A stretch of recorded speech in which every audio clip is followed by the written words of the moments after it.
Hello and welcome to the Games Done Quick hotfix. This is the next installment of Challenger Approaching, the bi-weekly show. That's every other week, not twice a week. Show where we show off challenge runs and the runners who perform them. This can be anything from a no-hit run, like you'll see tonight, to no experience or low-level runs, things like that. A couple of announcements before we get started. AGDQ 2021 online is complete, and the total is $2.77 million. Pretty big, but that's only for now. As a reminder, all of GDQ's portion of subs, gift subs, Prime Gaming subs, and bits cheered on the GDQ Twitch channel for the month of January will be donated to the Prevent Cancer Foundation. GDQ Hotfix is a series of shows that happen every week here on Games Done Quick. Information on all of our Hotfix shows are available at gamesdonequick.com/hotfix.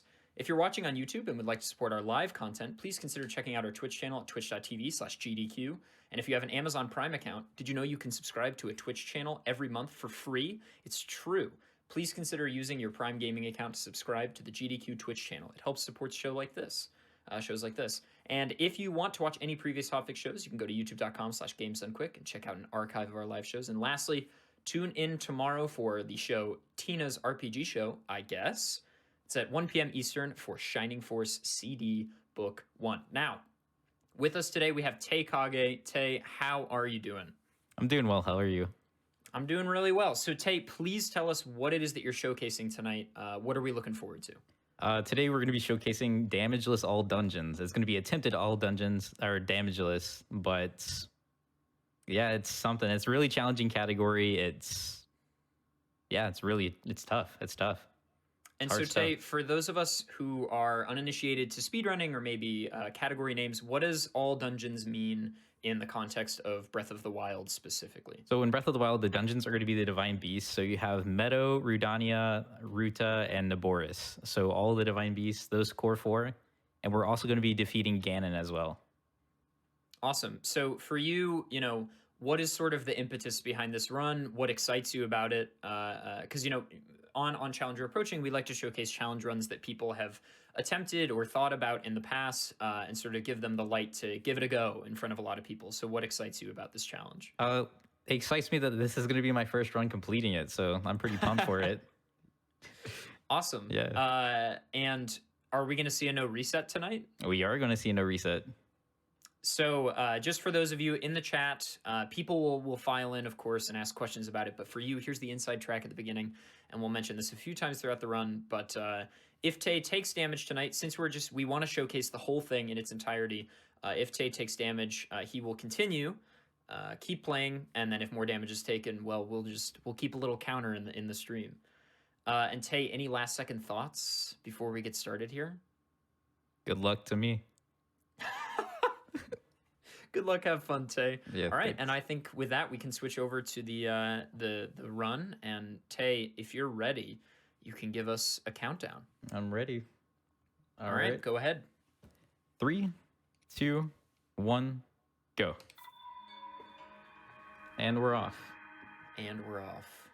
And also, we have ADN with us. Hi, ADN.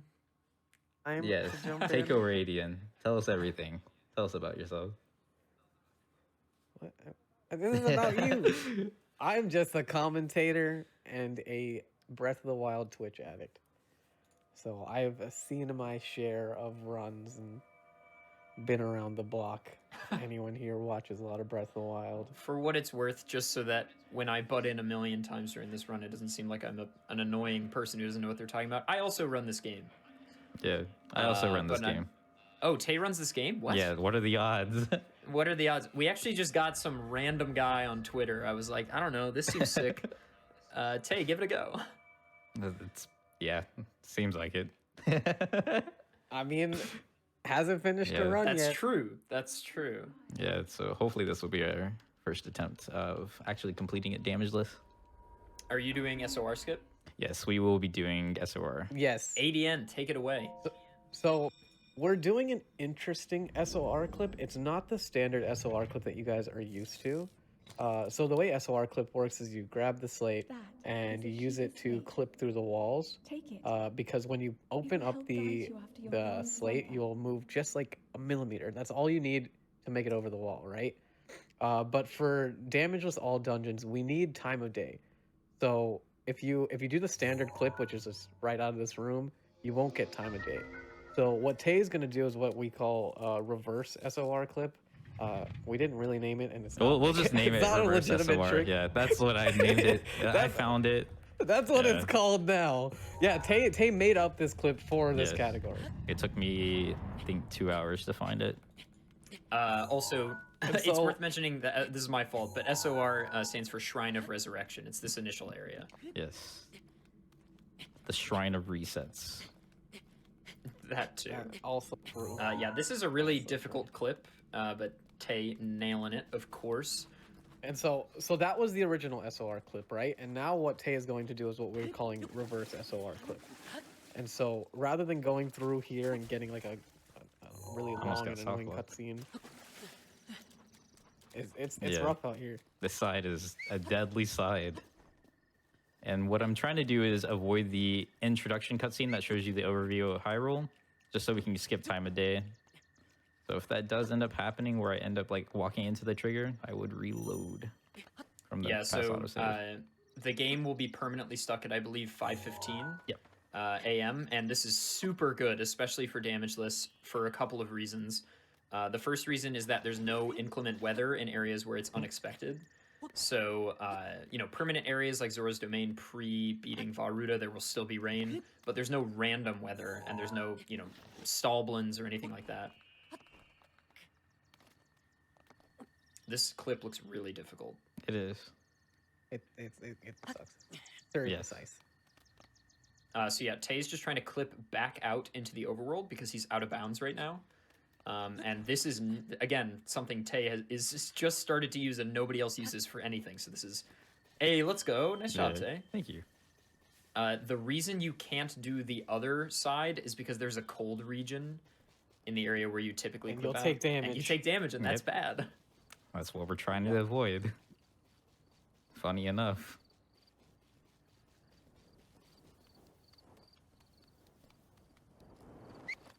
So, as someone, I did attempt this challenge a couple of months ago, and it was incredibly difficult. So I'm really excited to see how you handle this, Tay.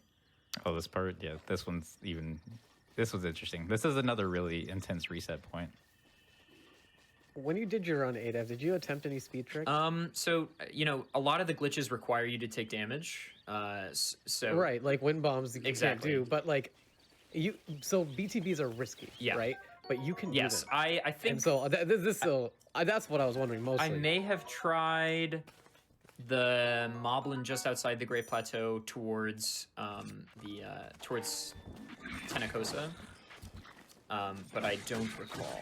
Other than that, I did small stuff. Oh, these pebbles! These pebbles! Yeah, they can be rough. Yeah. Sometimes it's nicer to do this at night, but we can't do that. We don't want that. Nice, Tay. So yeah, Tay needs to be concerned about heat here. Right, and this is the area where we get most of our food for any percent runs and stuff like that. And there's a easy quick pot here so we can make some cold resistant food. So this is a really good place to start out. We also get Pog. Pogwood. Yeah, so obviously damage from heat or cold is still damage. So, whether it be a void out or, anything like that, any damage is damage. That is, I guess that makes sense. Yeah. Yeah. It's fair. I mean, there are other distinctions. Like for no hits, technically you can pull your shield out, and if you get hit, it counts as a hit, but you don't take damage. It's Right, so very specifically, it's damageless, specifically. Yeah, because I'm sure there'll be times where Tay might have to pull out his shield and avoid getting hit. Yes. And if I do feel unsafe, I could reload to the past autosave just to protect myself from actually taking that damage. As long as you do it before. A lot of damageless runs have been killed by the hesitation to just not work. Yeah. And that has been the most sad thing that I have witnessed a lot of times. Also, electric keys, they're the real enemy. We hate electric keys. Actually, I think it's just ourselves that are the enemy. The actual enemy. Not wrong. So coming up here in a moment, Tay is doing the stasis clip. So since Tay skipped the Shrine of Resurrection cutscene where Zelda tells you all about, you know, the Sheikah slate and all that nonsense, we cannot activate the shrines on the grave. Well, actually, Tay didn't raise the tower, so Tay can't go into any of these shrines the typical way. Nice clip. So Yeah, and that tower cutscene is really so long. Tay's We don't Tay's want- doing something called skew, which is where he lands on a shield jump on a surface that is not flat, and then shield jumps where you unequip your shield in the middle. You sort of you skew. I don't know. ADN, do you have more knowledge? Yeah, so when you land on a like slanted surface, it gives Link like a little bit of like momentum in that direction, and that's why we pick up the skew, so that when you unequip your shield, Link jumps in that direction. And so that's why skew angles are really Yeah. important, because you want to get like a good one so that you move in a certain direction. And that's why SOR clip is also really precise, because we don't get to pick up a skew to make it easier. We just have to like deal with what we got with the stuff. Other than that, the only speed tech relevant in stasis is this little shield jump at the end, where Tay's gonna skip stasising this boulder, and ideally and- not fall in. Yeah. Yeah, as chat likes to put it, we call this Swiffy jump. I try not to talk about it, because when the commentators do, he fails it. Come on, Yeah, Adab. it's a You got it curse. though. Can't mention it. That's I didn't say anything. See, Adab didn't know about the commentator's curse, right? So Maybe I was know, but I fine. just don't care. I've done that too. Fair enough. Oh, I didn't even mention we got a grit on our cold food. Yeah, Yeah. cold food. Yeah, it was Yeah. 12 minutes, which is really Usually nice. it's 7 minutes long for 3 peppers. But we're making the cold food just so we can avoid the cold damage to make it to Cryonis. So yeah, can you explain for some people in the chat what it means to get like luckier food? Yeah, so when you get a crit, it will usually give you more hearts or more duration. I don't know the exact percentages on crit rates. Maybe something like in the 8%. But like it's complete RNG. Like there's no way we can get a crit unless there's a blood moon, but because we don't have time of day and the first blood moon doesn't happen for like 5 hours of in-game time, there's no way we're gonna get that early. So even in any percent runs, like trying to rely on a crit is complete RNG. Yeah, one of the more famous beginner-friendly crits is in any percent when you make the mighty elixir, you can get a 10-minute version instead of a 5-minute version. Yes. Exactly, that's way nicer for the last fight. But that's not something you can rely on. So. All right, just Adian, you gotta want to explain get this good. next trick? Yep. So now we are doing a BTB, which we teased a little bit earlier. And so what we're going to do here is go into bullet time. Tay is going to bounce off of this bokoblin. And when he does that, he gets to move 20 times faster than he landed, because bullet time slows you down by 20%. So you take all that momentum Nice, with you. Tay. And he performed a really nice one. That bullet time bounce, or BTB as we said, is quite difficult. And Tay's doing another. This is a slightly more difficult version of shield clipping. This is a double clip. Yep, it's called ESC, Extended Shield Clip. And it's a bit finicky, Yeah. but it really works out when you get like a good angle. And yeah, Add a buffer. Also, not too bad. go ahead, Tay. Oh no, I just had a buffer for the ESC. Usually you're able to pause on the right frame. It is a frame perfect trick. So you do have a frame that you look for, which is the skew snapback. And then once you have that one frame, you want to re-equip the shield and then shield surf again so that you actually enter the shrine. Also, it's worth mentioning, you might have seen after the bullet time bounce, Tay did a couple of things. So he got the bounce off the bokoblin, which, mind you, that particular BTB is quite tough. He first looked up. This was to reduce lag, because the game, Tay's moving so fast that the game has to load around him, because when you're moving that quickly, the facade of Breath of the Wild's no loads on the overworld kind of drops away. And so Tay looks up to reduce the amount of polygons on screen, so that's the first optimization. The second is you saw Tay throw the axe and then unequip his shield and re-equip it. ADN, I don't know if you have more knowledge on damage cancel. Oh yeah, so it's fall damage cancel. I was gonna let you do it, but what you will notice is all of these optimizations are gonna be most important for this next BTB that Tate pulls off. This is usually where we like explain it. So what we're gonna do is fly over a bunch of trees and like all the plateau, and there's so much stuff that's being rendered on screen, and so that's one of the times where you want to like look up and try to like avoid that lag, or you want to keep it to see if you can get an unloaded shrine. Yes. So we'll see what we go through it. But for this, we're fall gonna be damage cancel allows we're you gonna to be going to the mud pit. do that. Yep. This is my personal favorite BTB. I love this one. I know that's an unpopular opinion, but I like this Very unpopular. one. People really dislike this one, but I like it's it. versatile. I don't hate it. It has, for other categories like this, it has a lot of varied uses. Oh, That was smart. really bad. Smart. Yeah. Hey, I was save gonna it, try to save take it, but No, it's you the can take same. damage there. Yeah. Could have gone for the s- rebound. So this bullet time bounce is typically in like any percent in other categories. Like ADN said, you attempt to make it all the way to Omenau, which is the Magnesis Shrine. Yep. But here we're not going to Magnesis directly. We're gonna go right over the bog, and there are two really nice arrows there, and we're gonna pick those chests up. Yeah, so the Bokoblin noticed Tay, which is kind of tough. But the second time around, Tay's getting it no problem. You can see the world really actively trying to load here as the polygons become higher res.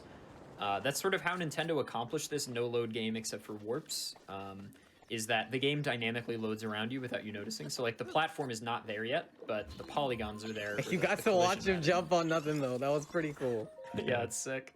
And so, like, unequipping your shield and re-equipping or unequipping weapons reloads polygons in the game and can help actively load actors around you. Also, I'd just like to mention again for everybody in the stream that is just tuning in, this is Challenger Approaching. This is a show on the GDQ Hotfix every other Friday night where we show off challenge runs and the runners who attempt them. So tonight, Tay Kage is showing off a brilliant display of Breath of the Wild all dungeons damageless for us. So Tay's trying to beat all the Divine Beasts and Calamity Ganon without taking damage a single time. But it's a no reset, so if Tay happens to take damage, which is probable, this run is incredibly difficult, Tay's going to keep going and just try to minimize damage at that point. Nice clip. That was a solid clip. That was a Very solid nice. segment, And- other than the Miss BTB. Well, and then that happens. It's easy to save and doesn't cost too much time. What's nice about this one is that Tay is trying to employ every single speedrunning trick he can. Yes, I'm trying to keep things as natural as they would with a normal speed run, but just alter it a little bit to where there's no wind bombs or anything damage boosting that would obviously make me take damage. Yeah, it's worth mentioning that Tay is a really accomplished, seasoned speedrunner of this game. Tay has held the world record in all shrines, I believe. Yeah, currently Right. second place. I'm second place in all dungeons from SRC, AMQ top 5, and I think So, top yeah. 15 in a. Tay is 80%. really, really good at this game. And if you're interested in Breath of the Wild speedrunning, definitely drop him a follow. I'll plop the link in the chat room for all you gamers to get in on this several-time weekly Breath of the Wild content going on at twitch.tv/taykage. I think almost more than several. So did you see there, everybody? I'm not asking ADN and Tay because they know. What did we miss? Yeah, what did we Uh, miss? Well, when Tay did a shield jump to skip moving the metal door, you saw Link go orthogonal to his original position there for a moment. That's some big math words for you.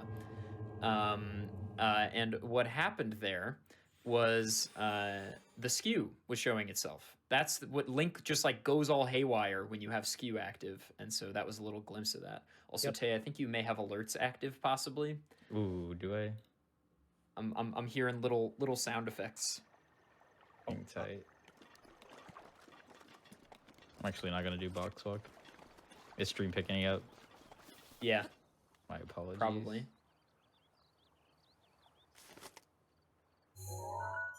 Or at the very least, just ADN and IR, which is unacceptable, by the way. I'm not listening to the stream, so it's cool for me.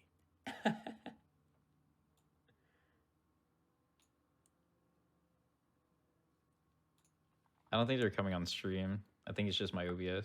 All right, Word, then I stopped you for nothing. This was an attempt to make you go slower for Yeah, more way content. to sabotage. Sabotaging Yeah. the run. I'm actively sabotaging the run.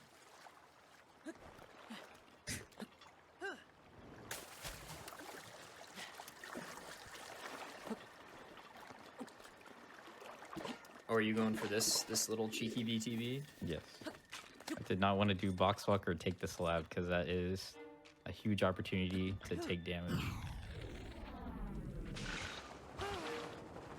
Also, doing this VTB is a huge opportunity to take damage. And I am actually off plateau. So we were going to take a reload there. If you're about to take damage and you reload, if you never took damage, it didn't happen, so it's still damageless. Well, and exactly, because pausing and warping is a strat. Is something that Yes. we employ a lot, so it's the same thing. And even all of the like current damageless like runs have some form of pause and get away before it hits you. Yes, I now realize that you are Discord sharing OBS, and that is why I'm hearing it. Apologies. Yeah, what did I lose? 3 minutes because of you?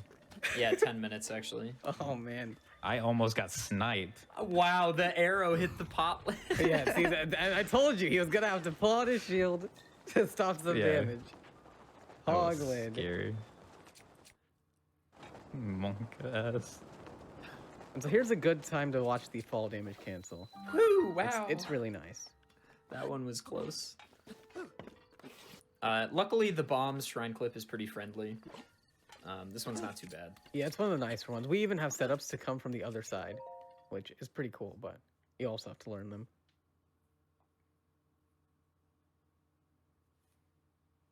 ADN, in chat, we have in the Discord channel, we have a little question for you. There's a question for me. I gotta scroll up for this? No, it's at the bottom of the challenger approaching text channel. Oh, I got it. Oh, I see. My heart was racing. It's still racing from that arrow shot. That was really scary. It's fine. The worst part about this is like not actually doing a wind bomb. The wind bomb and the bomb shrine does not save more than like 20 seconds. Yes, but I like saving time.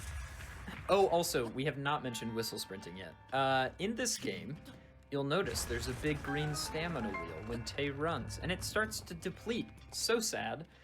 But the good news is that there's this little trick called whistle sprinting, and when you press D-pad down in this game, you whistle for your horse if you have one registered.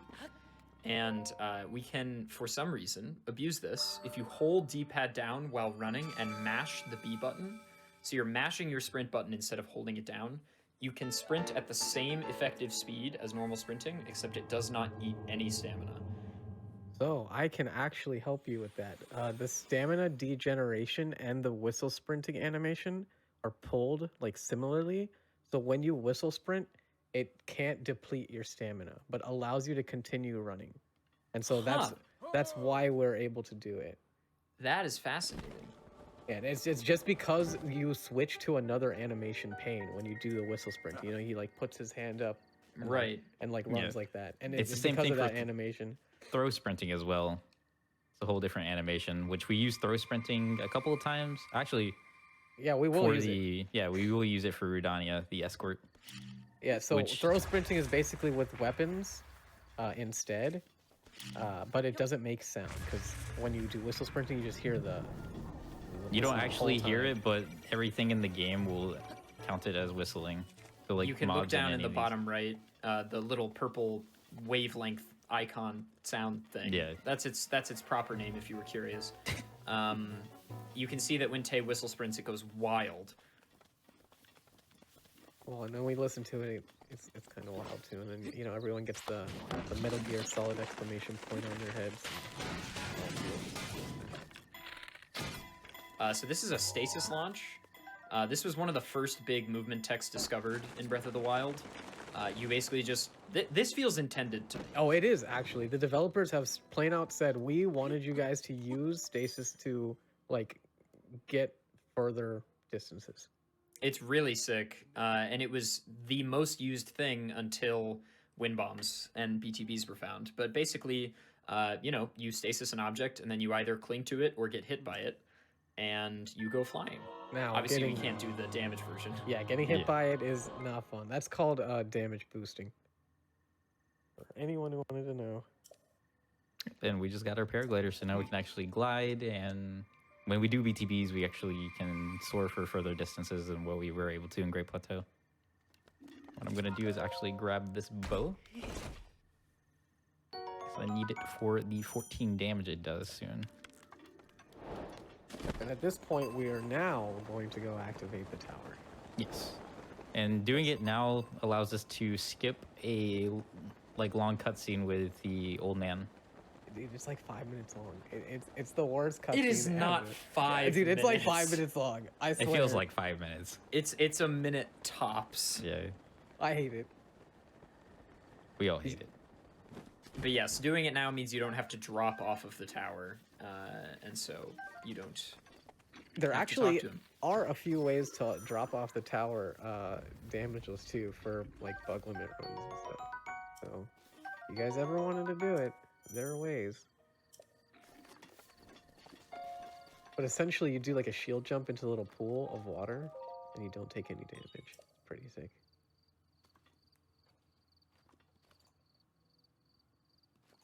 We're not wind bombing. No wind bombs. There is a way to do a damageless wind bomb, but it takes really precise Daruk's protection timing, and we're not even going to get Daruk's protection that early, so not worth.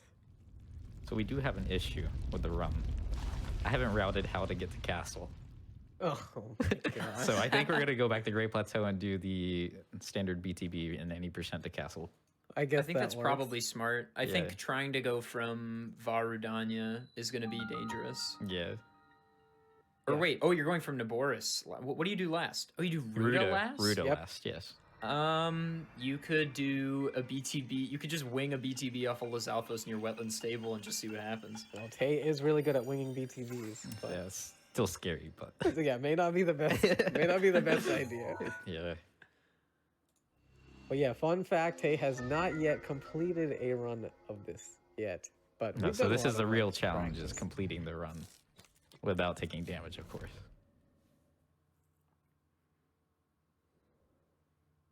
Yeah, that's Great Plateau. And the tower need to be raised for a few reasons. One, it's a nice little warp point, but most importantly, it allows you to access shrines and things across the world. And other towers, which we're Yes. gonna need to. Yes. And it- this is going to be a BTB I created. It's really scuffed, but it's really efficient whenever it comes to getting to this next BTB. I'm excited. Yeah, it's No. really fun. No. It's a Yeah, good BTB. it's a good one. It's a good one. Probably one of my favorite BTBs in the game. And it's the first of a lot of BTVs. He's stuck. Yes, and we use this Boko being stuck in this animation to our advantage.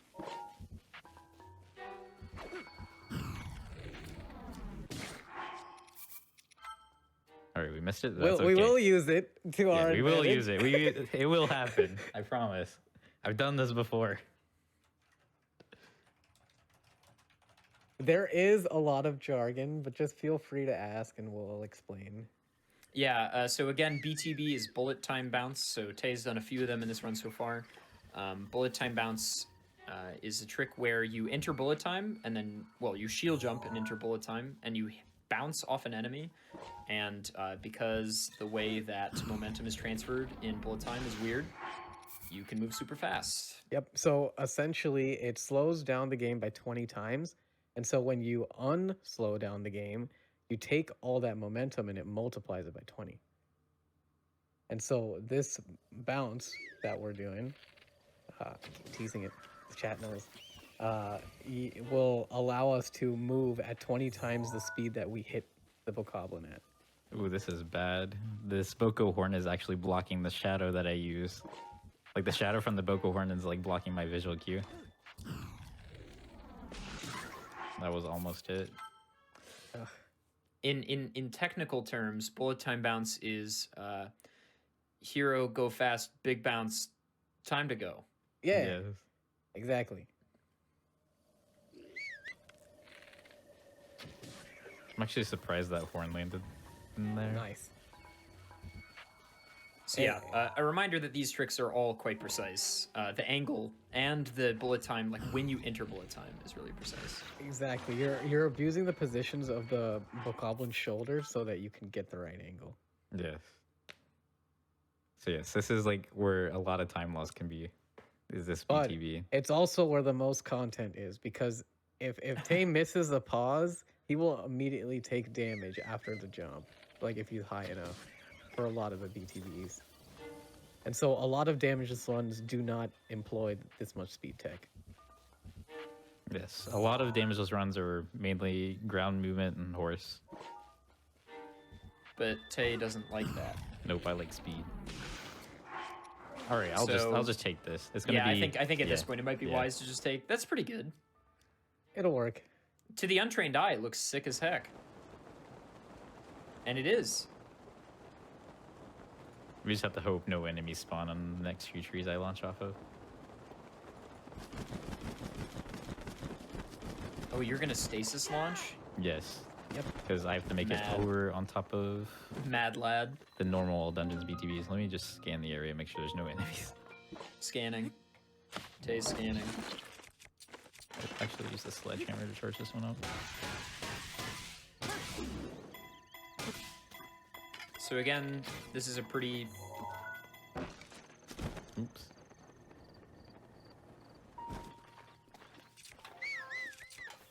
These are all very scary to me. Yes. Yeah, they are rough. So Tay is using stasis on a tree as it's falling. Oh, this angle is tough. Yeah, that one's a tough one. All right, well, we're jogging. We're We're just jogging. gonna jog the rest of the way. It's time for him to get some leg muscles. Yeah, 100 years in the Shrine of Resurrection, it can do a lot to your legs. So Yeah, Link just definitely needs to completely atrophy. exercise. It's like astronauts when they come down from space. There's actually a lot of bone deterioration. I feel Such a that. shame. I spent like 2 hours on the VTB last night and was able to get. Hey, guess consistent. what? Guess what? You still got it. I Hell know that yeah. it wasn't exactly what you wanted, but it was still a BTB. I guess I got it a couple times then. It's a really cool one. Yes, it's definitely one of the flashier ones. Just for like Does it the, BTB you over here? yes, it takes you on Yeah. top of this mountain to the next BTB. wow. To the next BTB. So would have prevented all the jogging. Yes. So Tay is implementing throw sprinting there for a second, which we talked about earlier. He's doing it specifically because whistle sprinting is so loud. And there is a moblin up here that he doesn't want to alert quite yet. Yep. Because he's going to use it for a bullet time bounce setup. And throw sprinting is performed by pressing B and R at the same time in a specific motion rhythm. I just mash it. Nah, mashing's bad. Mashing is bad. In this one context. Actually, it's like I thought some you were wood. about to stasis launch over to the moblin. I was No. like, Tay, why? No, I'm gonna take the wood just in case. Now, if I miss these ones, this is gonna be sad. Yeah, This these one's an easier one. well, and these Yeah. are standard. These are standard ones that we employ in a lot of speed running, especially like the usual all dungeons run. That was a good angle. It's really Best low, Ending uses it too. but really nice. This Are is you like grabbing the topaz? yes.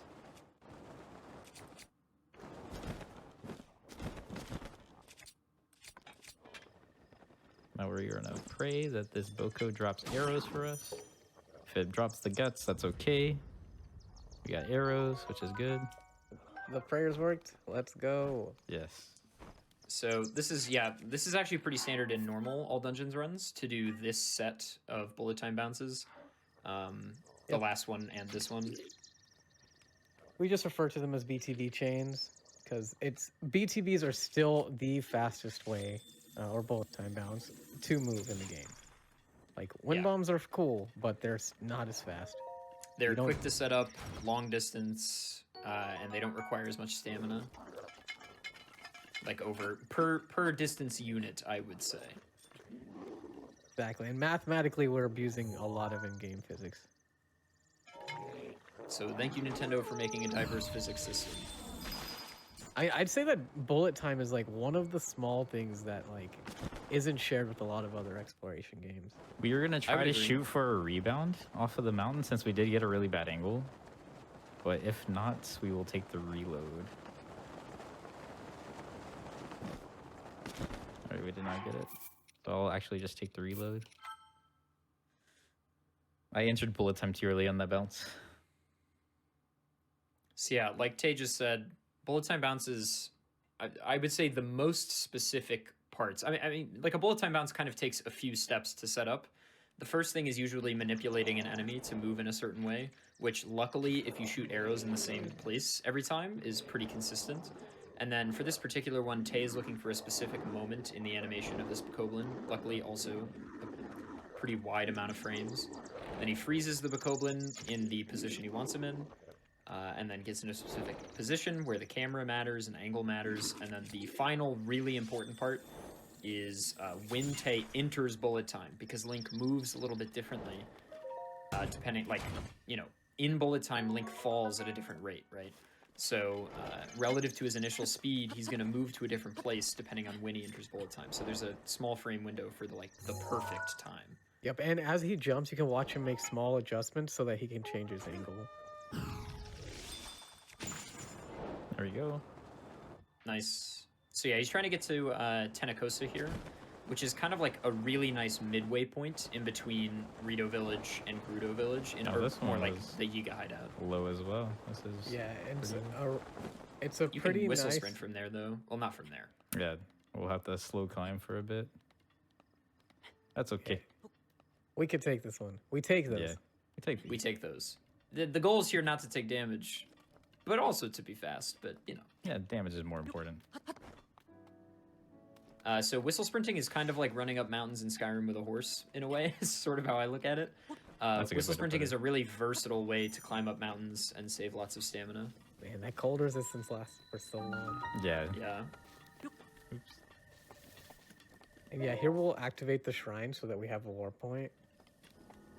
No, Tay's gonna do the major test of strength, right? Yeah, Oh definitely. no, doggos. Please no. The wolves on the prowl. The wolves are one of the worst enemies in Damageless. Because they keep hunting at you. Yeah, they follow. So this moblin is super good for bullet time bounces. Specifically, the one to Rito Village is really nice. Right, I have to be careful with these choo-choos.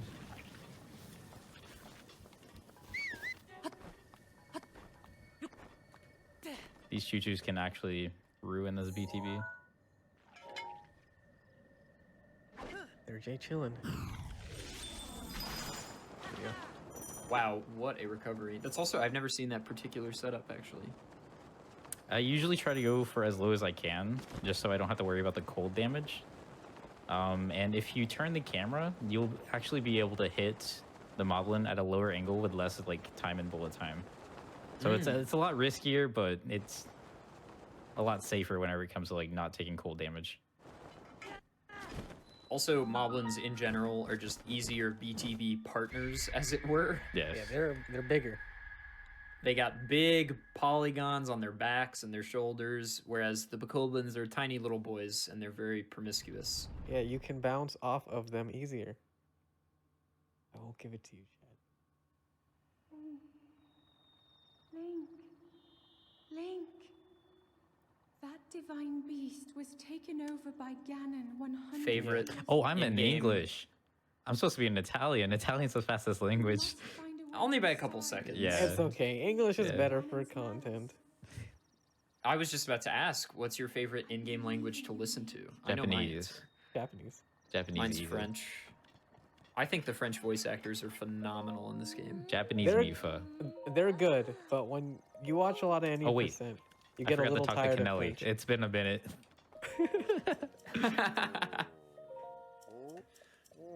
Like, that's the wrong text box. So I see some questions in chat about what happens if Tay takes damage. So this is all dungeons damageless, right? So if you were doing a typical attempt, perhaps on your own channel, you might reset if you took damage because the challenge is forfeit, right? But because this is a showcase run, Tay's going to do a no reset for us. So Tay hasn't taken damage yet, but if he does, he'll keep going. Keyword, And yeah. we'll have a little counter on screen if he takes damage. This is a very, very, very difficult run. Damageless any percent would probably be a lot more forgiving than this. It Yes. is. A damageless like any percent 1,000 times isn't more even. forgiving. It's not even that far off of like the average any percent time. Because if you're any percent run, you ideally don't take any damage. Well, and there aren't too many wind bombs or anything, so you can like work Right. around it. There's like the wind bombs in Hyrule Castle, and that's it. Exactly, and you can work around those. It's slightly slower, but like not by much.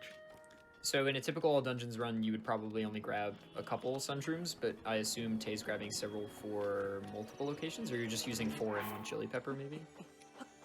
We're no, gonna you be are making multiple, Yeah, we that's are right. making multiple. Yes, because we're gonna be going through the Highlands as well. Oh, right, Katakar, yeah. Yes. Yep.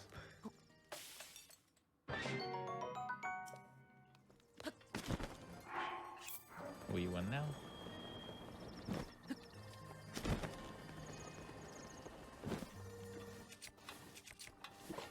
I'm just gonna break that bush just so I can see a little bit easier. We don't. One benefit of stasis launches over wind bombs is that, like, I'm actually gonna knock that tree. is that you don't have to deal with lag as much of an issue. Like, Yeah, the only thing you need to worry about with the stasis launches is damage put on your weapon. Yes. And so that's why you're seeing Tay switch to the sledgehammer here, so that he doesn't damage his axe as much. Because that's something that really gets us. Since we're going fast, we don't have as many weapons to use, so we got to be wary of that. Oh, that's not good. did they notice you? Yeah. I was gonna say senpai, but I stopped myself.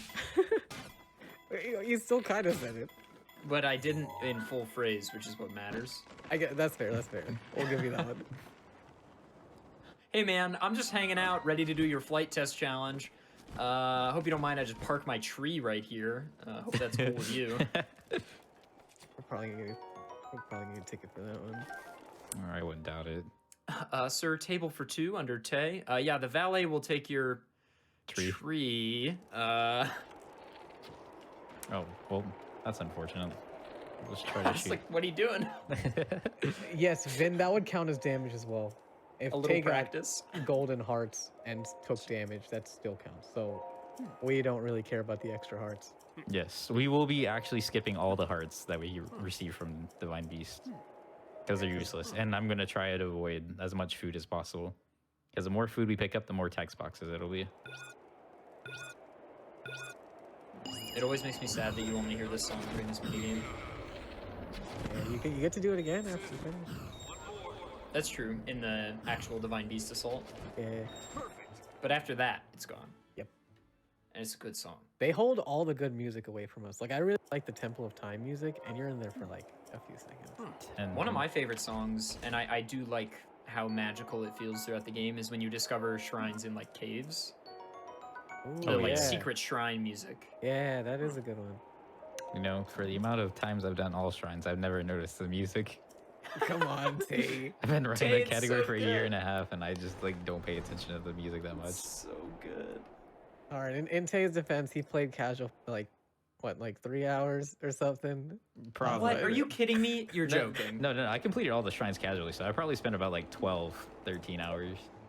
I have done, I think I did a 70-hour playthrough, and then didn't want to speedrun the game for years because I That's didn't want to fair. ruin it for myself. Yeah, fun fact, the reason why I got into speedrunning was because I ruined my casual file, and which had all the shrines, so I like started running all the shrines so I can get them all back. And I just stuck with it. That is a great origin story. Yeah. Yeah, the Remember, file was don't dead. save over your saves. So Tay is going to do a fairly optimized version of the Vomito Assault here, where he's going to get... Oh, you can't win bomb. No, you can't win bomb, so that's I the just sad part. realized. Yeah, Nope. so we're gliding.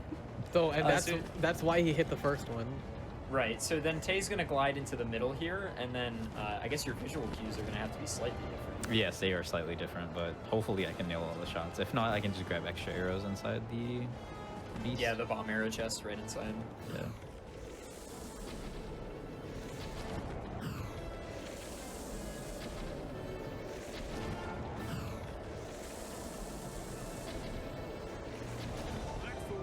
We don't have Yep. to be quiet for that one. I always forget. It's a long one.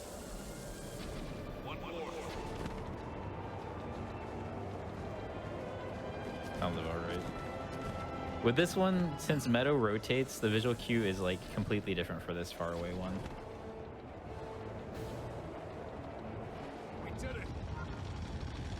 But usually if you're able to do the wind bomb to the center, it'll always be the same. But yeah, that's the Val Meadow fight, which I'm gonna have to grab the extra bomb arrows now and be careful Yeah, for most definitely. the stall head. This is my favorite Divine Beast for the speedrun. I think it's like just really tight and very sick, and the IL is a lot of fun. Oh, it is, yeah. Yeah, I like that you just pop in through the window, grab the Yeah, thing and exactly. So for those of you that played this game casually, obviously you were probably familiar with rotating the bird, but in speedruns of this game, you never rotate the bird. We don't even grab the map. Yep. This is the only Divine Beast where you don't grab the map. That's not true. You don't get it in Vonnevoice. Wait, yes, you do. Yeah, you do. You have to rotate the inner circle. Yeah, the Yeah. final terminal. Yeah, I forgot about that. But yeah, so this is the only one where you can skip the map If so, effectively.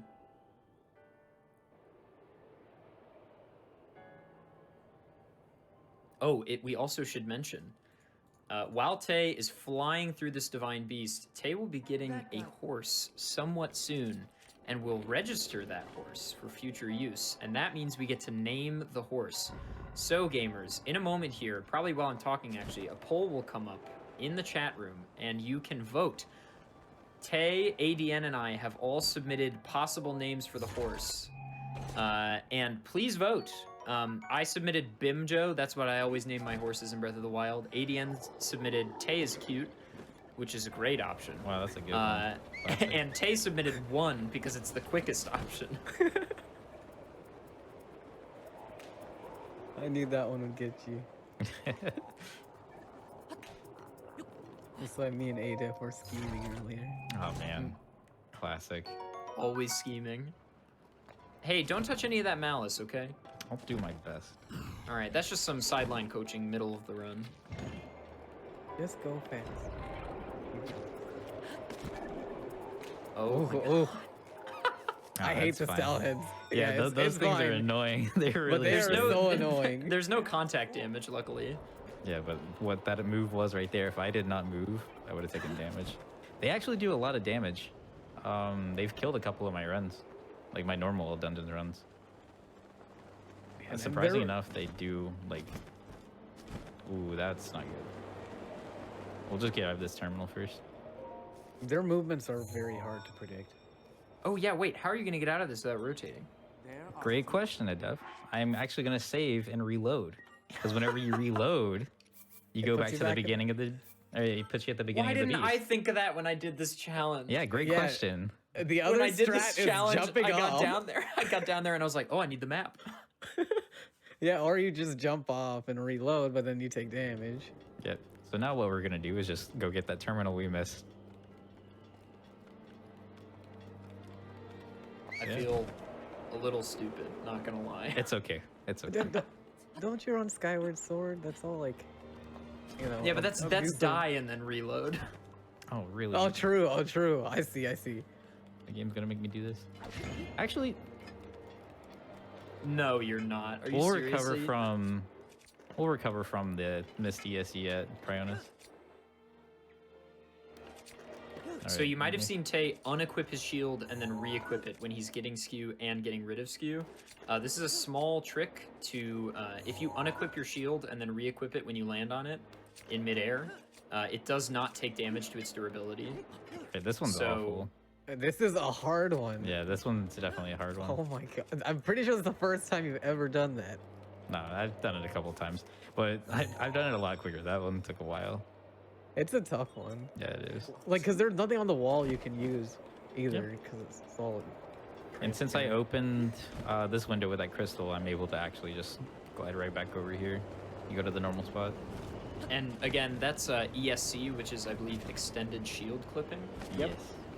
And by using a trick called skew, where Tay shield jumps onto an angled ledge of some kind, he can get a weird little skew where when he shield jumps, Link, jitters left or right, and you can use this to clip through walls somewhat effectively. My Just arrow for count's people actually with really low, so I'm gonna have to be careful with my BTB setups, making sure I'm not wasting too many arrows. Just talk to Beetle, forehead. That is an option. That's but actually I need not a bad rupees. option. Yeah, I would need rupees, which I won't be able to get rupees until cut the car whenever we break the Luminous Stone. This is honestly my favorite trick in Meadow. Just being able to do this clean is really nice. It's awesome. I don't even know if that's a trick, more of just really smart movement and use of tools. Yeah, it's just good timing. And technically he didn't use a single speedrunning trick there. I want you to No. flap to it. Also, last second reminder that you can vote on the name of the horse, which we will use, Tay will use in this run. You can either This is a name it team we. effort. This is a team effort. This is team effort. Team effort. One, Bimjo or Tay's Cute. Currently, Tay's Cute in the lead by a margin of 10 votes. I'm winning. Let's go. Zane is dead on. Watch yourself. All right, we're hoping for a good spawn from Windblight. Okay, this is a good spawn. Yeah, that is not bad. Do you Yeah. remember the last one? Last It spawned night. right next to you. Did he spawn my right on top of gosh. you? Yeah, it was the worst. So the reason Windblight is the sickest blight to fight is because bullet time is super easy to get into. And so Tay can really easily abuse bullet time to get tons of shots and quickly make work of the first phase there. Nice little sit animation in the air. Yeah, and what we're doing right here is we're actually manipulating the phase cycles so that we can immediately take out Windblight on this next one. Tay's Cute wins by 10 votes. Let's go. The that's slowest actually option really of all close. three of them. Oh man, yeah, you guys really did me on that one. Get wrecked. I'm well known for destroying runs. Nice. Nice fight, Tay. Thank you. And I have one That's bomb arrow one- left over. It's one Yeah. Divine Beast down without taking damage. GG. Yep. Let's hope we can do the other three. Is that one 9 characters? Yeah. Yeah, oh, I know. Okay, okay. I know what I have. My I knew what I had to apologies. use. I had to think about it for a little bit. I'm like, I got this. I got this. My apologies.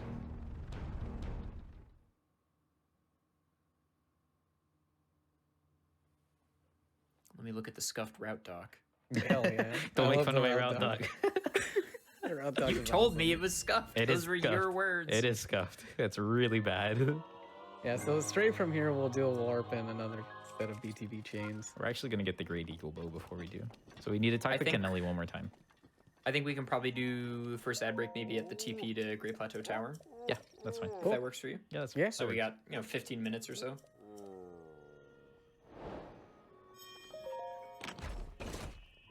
Oh yeah, we love you, Zeta. All right. So Tay does not have a PB for this category because nobody's done this. Tay specifically has not done Yeah, this. this is that I gonna be know. my first Yeah. time completing it if I complete it without damage. So this will be world record.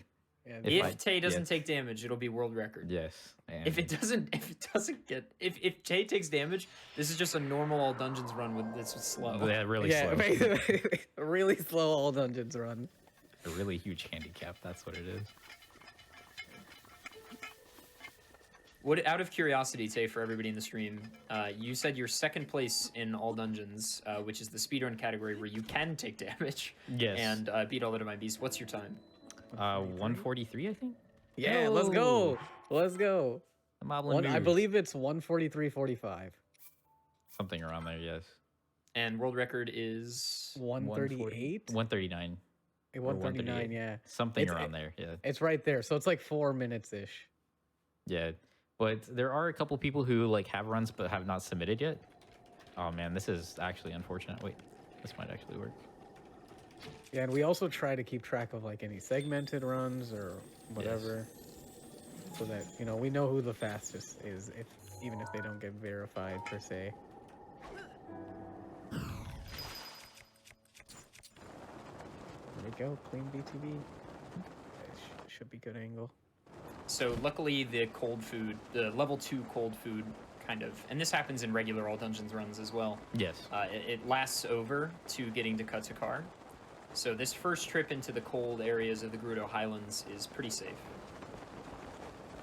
Only danger is maybe the Lizalfos, but We got a really good height on this one. Yeah, what I'm actually gonna do is play it safe instead of going to the Lizalfos. We're just gonna sit around the Katakar. We'll sit around the campfire. will you sing a campfire song? Yeah, CAMPFIRE. Oh yeah. That was beautiful. Thank you. Worked real hard on it. You gonna kill the Wizrobes? Nah, they'll just chill. They shouldn't bother us. Watch, they're gonna bother us now that I said that. Docile creatures.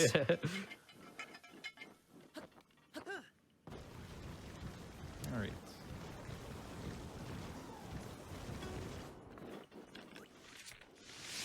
Not with ice. Doesn't help. Oh, that was clutch. That was smart.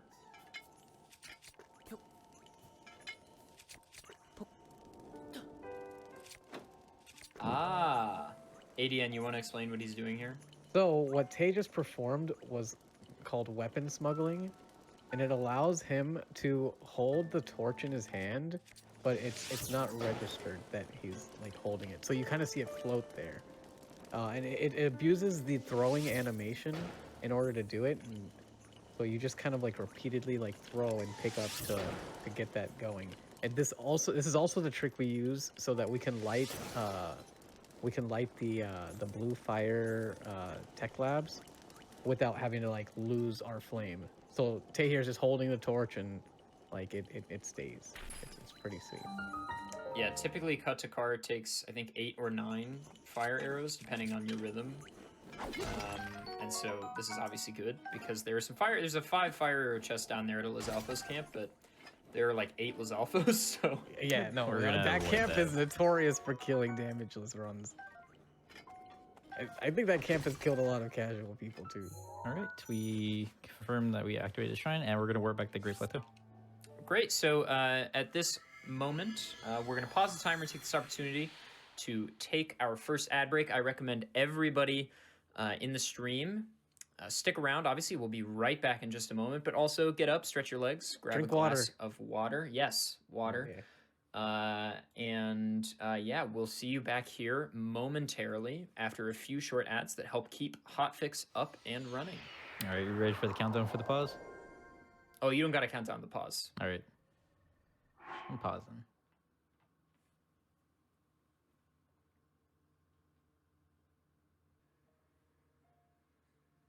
Hello, everyone, and welcome back to Challenger Approaching on the GDQ Hotfix.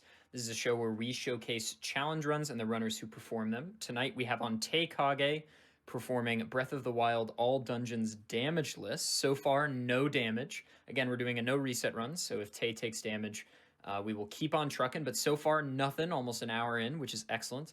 Really quick, I'd like to mention that if you are watching this GDQ Hotfix run on YouTube and would like to support our live content, please consider checking out our Twitch channel at twitch.tv/GDQ. And if you have an Amazon Prime account, you can subscribe to any Twitch channel of your choice every month for free. This is the insider track that Jeff Bezos doesn't want you to know. Please consider using your Prime Gaming account to subscribe at the GDQ Twitch channel and Hotfix shows like this. Tay, when you're ready, give it a countdown. All right, 5, 4, 3, 2, 1, go. All right, so next step is going to be a really difficult push BTB. It's probably one of the hardest ones in the game, in my opinion. I agree. Yes. So we're going to be doing this BTB, and what we're going to be doing is pre-setting up warps so that whenever we get the next trick that we're going to be doing, it'll be a lot easier to navigate across the map. So we So don't have Tay to... is gonna shoot an ice arrow, and at a specific place so as not to kill the bokoblin but freeze it. Get in a specific place, a specific angle, and then push the bokoblin not too fast, not too slow, to give it just enough velocity to move to a specific location, then adjust his position, aim at the bokoblin's leg, and then pray. We can say we're aiming at the leg, yeah. Is that not? Oh, is that the pouch? What is that? back. We're aiming at the back. I always saw that as his leg. Is that not his leg? No, it's the horn. Oh, that's the horn! Yeah. My mind has been blown. And I hate this BTB. I practiced this for so long. This one's miserable. That's good, though, Tay. You got it. Yeah. This takes you straight to the wetland. Hoping that we can land near the Lizalfos, but I am losing a lot of speed, so we might have to do a little bit of running. It's alright, we like joggers here. With a little pumping, we made it. Nice. Alright, so Yeah, what so I'm going when to do you- is make it to this island, and I'm going to hard save. Yeah, there's a pretty big difference between hard saves and auto saves, or manual saves and auto saves in this game. First of all, you can only have one manual save, whereas you can have 5 or 6 auto saves. Auto saves are notoriously finicky as to when they pop. Usually it's things like getting a Korok or activating a shrine or finding a location. So manual saves are scarcely used, but very good. Yeah, manual save or auto saves, I mean, are also specifically important for Link to be on the ground. You won't get a lot of auto saves if Link isn't on the ground. I want you guys to remember that because it's important information. I did not know that, actually. Yes, so that's why I'm not able to like do the save on the water. I have to be on actual land. Oh my god, you can't even do it in the... Wow. Yes, so that's why I was like navigating towards the land before I did the manual save. This was an okay BTB. It's a little too far to the left, but it's fine. We take it. Again, BTB is bullet time bounce Yes. for people just popping in. Lizalfos bullet time bounces have a pretty consistent setup, but they're still finicky. Yeah, Lizalfos are rough because they're all, like oddly shaped. Oh, I guess I should mention again that all dungeons refers to all of the divine beasts and then beating Ganon. All shrines is a separate category that Tay does run on his channel regularly. Twitch.tv/Taykage. Currently on the world record grind. Truly. Trying to take it away from Smitch. Yep. Close. Pretty close, like Well, less than kind 2 minutes. Bring the record back to America, Tay, I believe. All right. So what we were doing here is activating Tao Mole. This will help us out a little bit later. But we're going to be working back the Great Plateau Tower to do another BTB, bullet time bounce.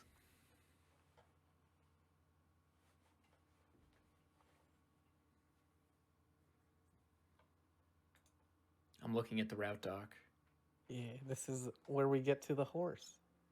Yeah, Oh, this the is horse, right, yeah. which will be named Tay's Cute, all lowercase, one word. It's a good name. It is a good name. The superior name.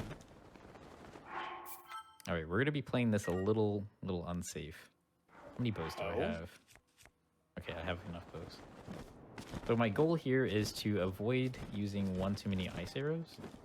And I don't want to use this Boko. So I'm going to do that, kill the Boko. I'm going to wait for it to actually die, and then I'm going to avoid back to Great Plateau Tower. Smart. Yes. So I'm taking the bow away from them so I don't have to worry about them sniping me. I just have to worry about rocks being thrown at me, which is less of a hassle than arrows being shot at me. Yeah, because you can see them pick up the rock. There's an animation, but the arrow's way tougher. Yes, you'll never know when they're going to shoot the arrow.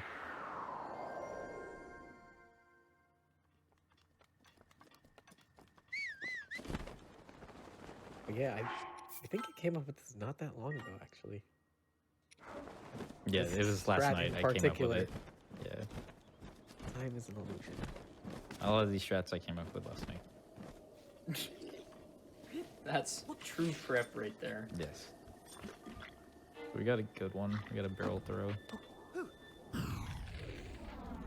So this is the same BTB as we did earlier in Great Plateau whenever we did bombs.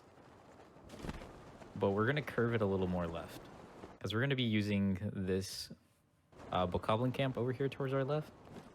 This one's a little too far to the right, but that's okay.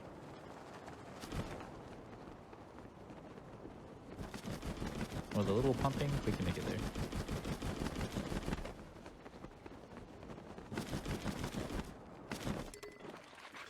Yeah, static overworld weapons don't respawn until blood moons. Yep. So it's a really nice to abuse.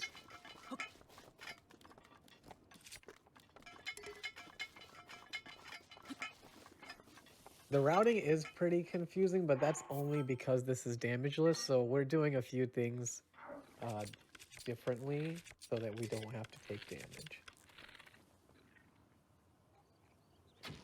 What we are trying to do here is get close to the horses, which we need for a really fun trick.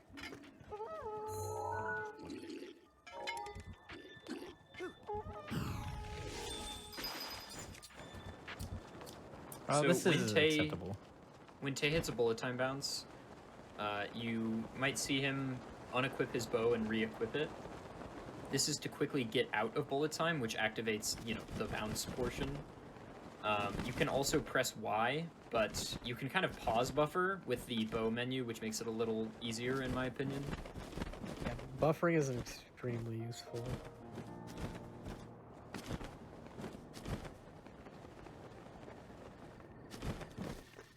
Nice. Not It's bad. also faster to walk while Z targeting rather than walking without Z targeting when you're out of stamina. And These so are gonna be your here, buddies. hell yeah. For those of you that don't know, we're doing weapon sprinting so that Tay doesn't get any of these bokoblins and moblins, I think, around here. Their attention. This is one of the harder parts where you can take damage, especially from the goat. The mountain goats just they're looming. Yeah. They are the deadliest creatures. I think the horse is the worst. Yes. Dropping onto the horse is probably the hardest part. Or got it. Nice. No, because the horses will kick you if you get too close and they notice you. That has Yes. killed a lot of runs.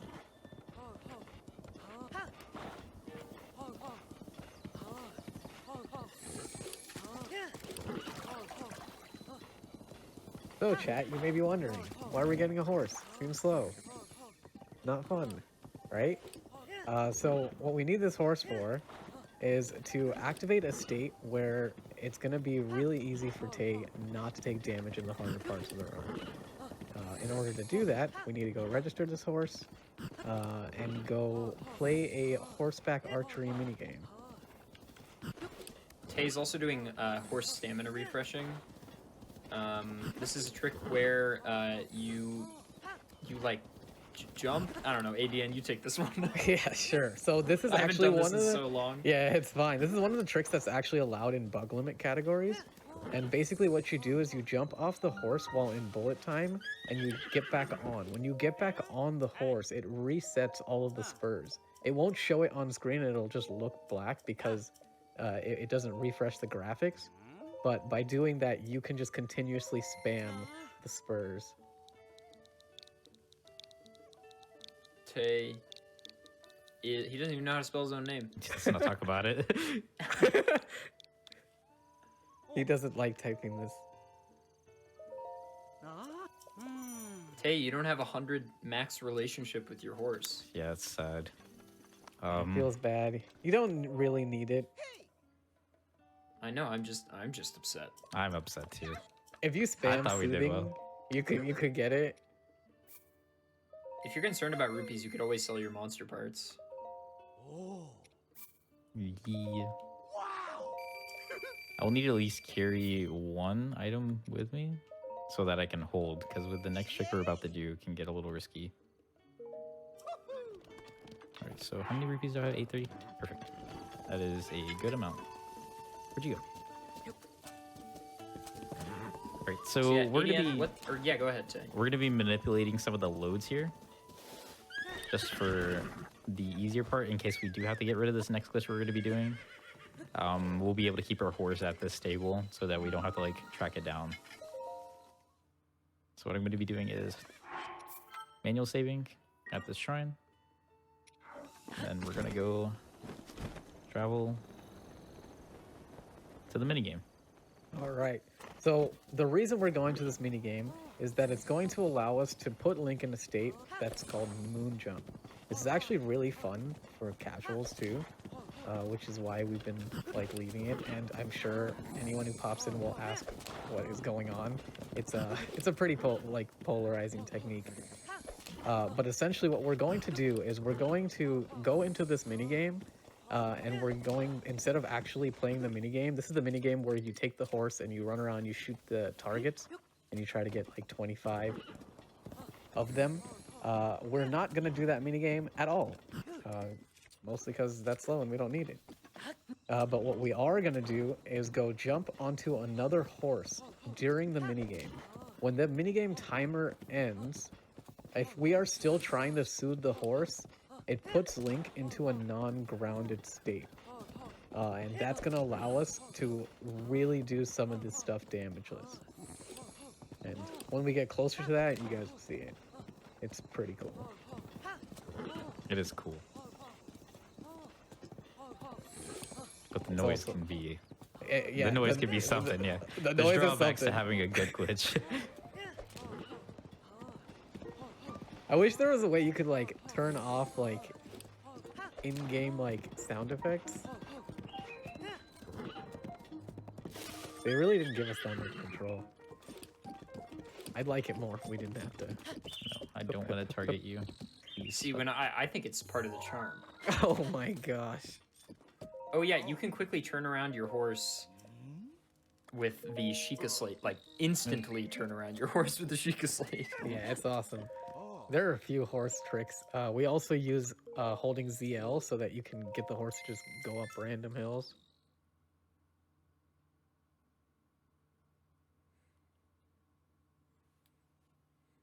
So yeah, now we are starting this mini game that we need. We're not gonna get any of those targets.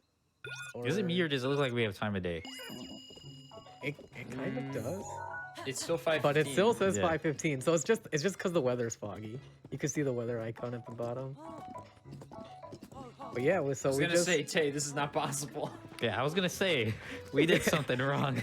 yeah, you said that and I'm like, wait, what? And I'm like, okay, 5:15. We're fine. We're fine. You don't remember that time when Tay ran all the way back to the Shrine of Resurrection a couple seconds ago? I must have missed the whole cutscene. Please, horse, please. Thank you. Please, Tay is cute. Please. Tay is cute. Oh yeah, Tay is cute. It's the name of the horse, dude. Not smart. But it is cute. At least it's got one thing going for him. So you want to jump off here around like 12 to 10 seconds. The timing here is important. I've seen Tay do this very clutch, Like 5 very seconds. clutch times, kind of like that. Oh, thank goodness it didn't damage us. Yeah, okay, cool. Horse. We're good. All right, so what happened here is that the race finished, but we didn't finish soothing this horse.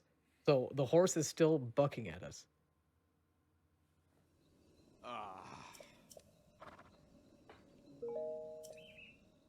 I'll sit here for a minute so you can see what happens with Link. You got to be careful not to sit for too long. Yeah, the game will stop. complains. And so, Never gets old. Yeah. yeah.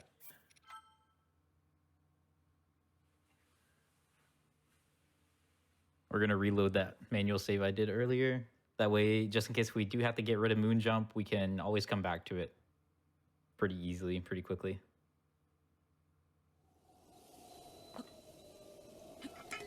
And there we go, we have it. All right, now we're gonna be warping back to Katakar, but before we do, and before I forget, I'm gonna eat this.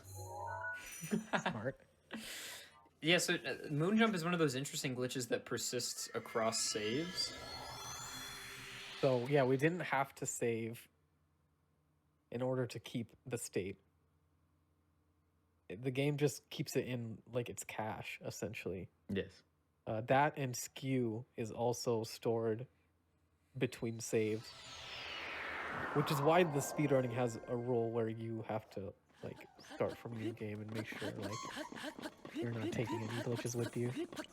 Tay, oh my gosh, the game. Oh You're my goodness, flying. what is this? ADN, please explain. So this is the state where it's called, we call it moon jumping, mostly because it also exists in other games like TP. Twilight As a Princess. hack. As a hack, yeah. in Twilight True. Princess. This is a, I guess, naturally occurring glitch, but essentially what the game thinks right now is that Link is on his horse, and so we are able to just continuously jump in the air because it doesn't know that we are on the ground.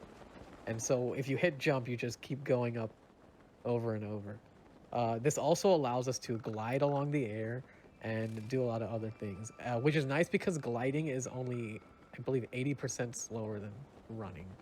So it's still pretty quick. You do have to continuously listen to the up, which can be a little annoying, but it's not too bad. Yeah, so Tay gets to just glide along the ground, which is one of my favorite parts about this. Yeah. Also, you'll notice that Tay's doing this thing where he has to backflip and then do a jump attack.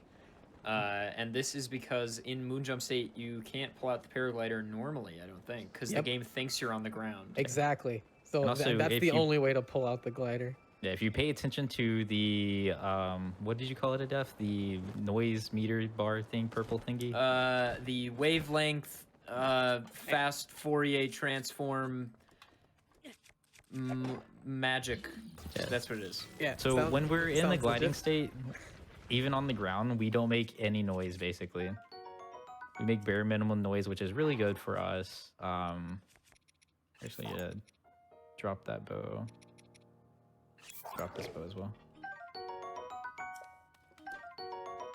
Golden yeah. Bow, did you get that because of Eldon? Yeah, Eldon, Oh, we're gonna need a metal. Gliding is 30% faster than running. My apologies. Yeah, I was gonna say, I think gliding is faster than running, but I wasn't gonna question you. But with I three get speed things. I get food- things wrong too. I'm not It sure what the seems timing is Tay's with cute speed food. couldn't hear your call. Maybe the phone died. That's probably what happened. So the intricacy behind the having to do the jump attack, right, is that so the game actively thinks Link is on the ground, but you can only paraglide when there is a certain amount of Y distance between Link and the ground. So, you know, when it thinks he's on the ground, obviously it thinks it's 0. But when you do a jump attack, it rechecks and sees that the ground is actually properly below Link where it is, and you can paraglide out of that. But now, if he did the jump attack on the ground, I don't think you could paraglide out of that. Nope. You can't. Yeah, you have to have a certain amount of height to do it. Exactly.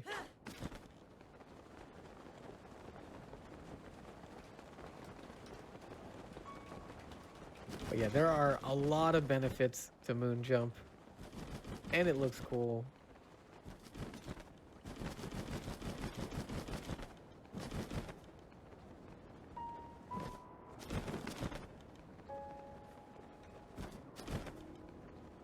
Very fun glitch, all in all. I'm a fan, personally. Huge fan.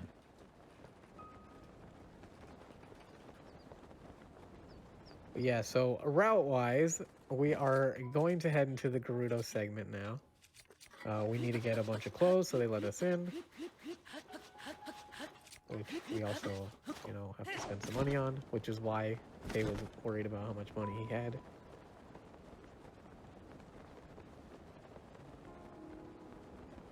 With our low arrow count, buying the extra arrows was a little risky, but we came out to the right amount of money. Yeah, so we will be good.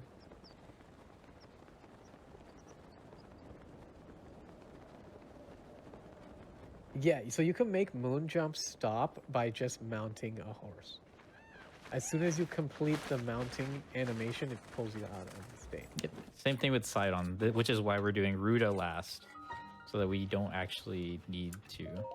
Big brain. Yes, get rid of Moonjump. So we'll be using Moonjump throughout Naboris until the last terminal. And then we're actually going to get rid of it. And complete Naboris plus being in bullet time with a fighting a blight is a lot easier than not being in bullet time. Especially Thunderblight. Yes. Yep.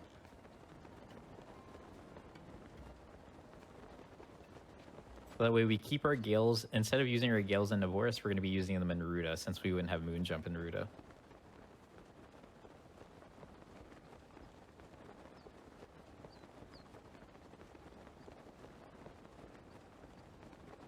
I just love this. The gliding across the ground is so peaceful. Yeah, It's awesome. Yeah, you don't hear anything. Especially in the desert, it feels intended in the Zen sense. I'd rather do this than Shield Surf. I don't know why the developers didn't like add this naturally. Yeah, gosh. There should be like sand rafts. I think that would have been cool. Because you have the water rafts. You could probably use like a Korok leaf or something, and like. You should play Skyward Sword. There's a whole sand sea section. Ooh. Except it turns into water, but that's not important. There's a boat and it ostensibly goes over sand, all right? That's the big knowledge.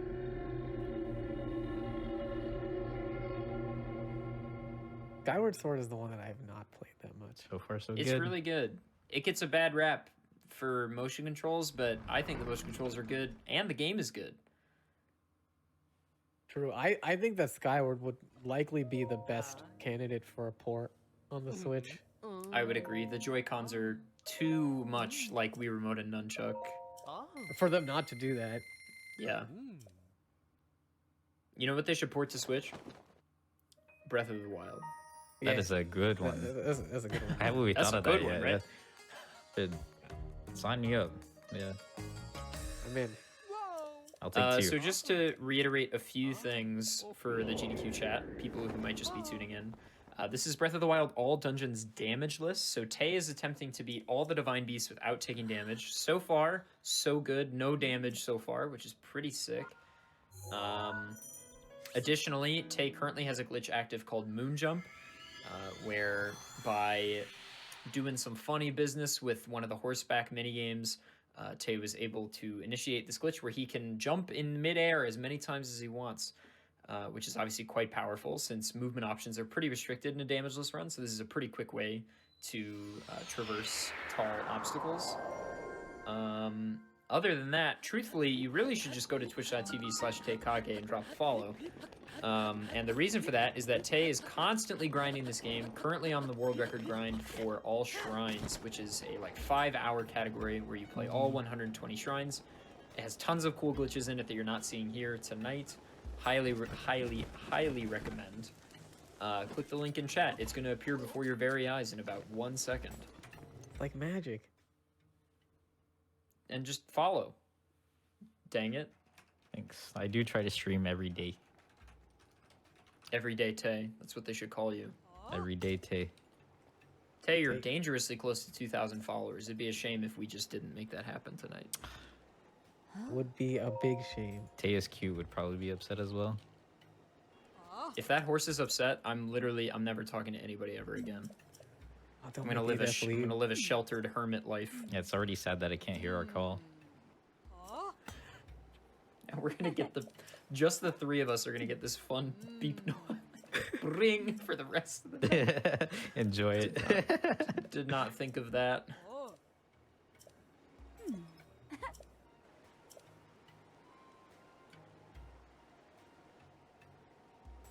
Alright, so... Oops, I forgot my own route. We're going to be going back to Katakar since we do have our cold resistance still active. And we're going to be doing a really hard clip. This is actually really, really hard with Moonjump. I was considering removing Moonjump with it, but... I thought you were joking at first. I was like, Tay, this is like the easiest scoop. No, it's really No, hard. it's hard. With Moonjump, it's exceptionally hard. Yeah, that makes sense. And that's what made routing this so difficult, because Moonjump has a lot of really great benefits for damageless. You're soundless when you're on the ground. You can just jump away from enemies that are going to try and snipe you. But it also makes a lot of the speedrunning tricks harder. Yeah. Which is why you don't see necessarily a lot of people employing really tough speedrunning tricks while also using moon jump.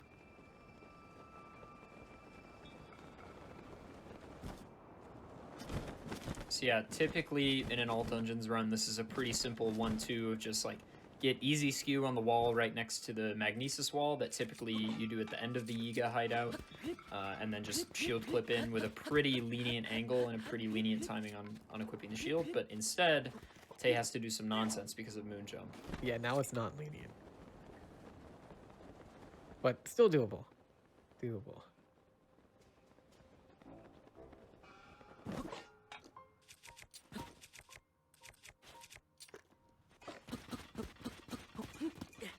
Yes, that's true. So for the sake of showcasing the all dungeons damage list, if Tay takes any damage, we'll put a counter on the screen. But he hasn't yet taken damage, which is very awesome. And then we would just keep going if damage is taken.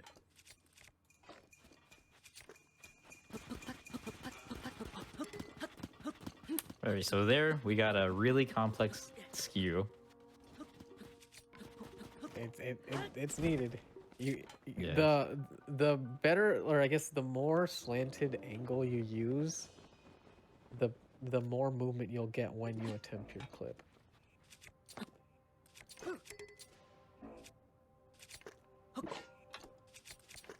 That's unfortunate.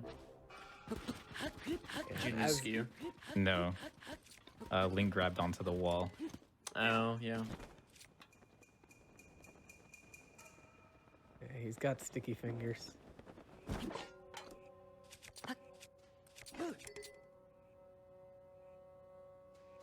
Okay, I did lose skew.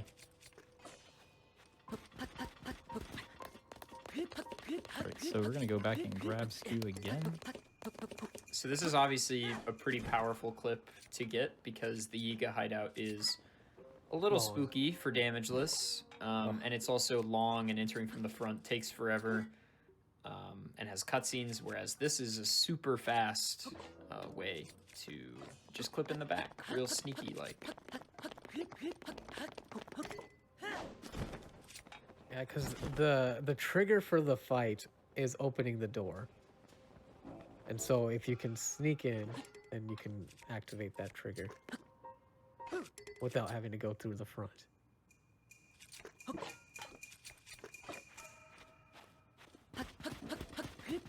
We're gonna have to get the clip now because I don't have enough cold food with moon jump, so this is gonna be really difficult.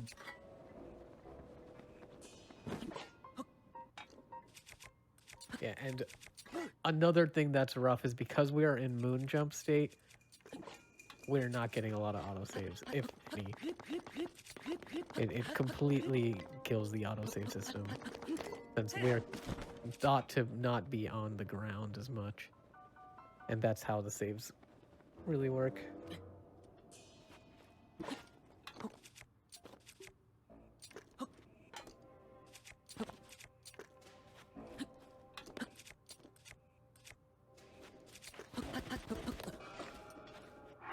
You got this, Tay. Thanks. You got This this. is definitely one of the most stressful parts of the run. No worries. You have so much extra time to play with. Yes. We are on decent pace for missing a lot of the BTBs.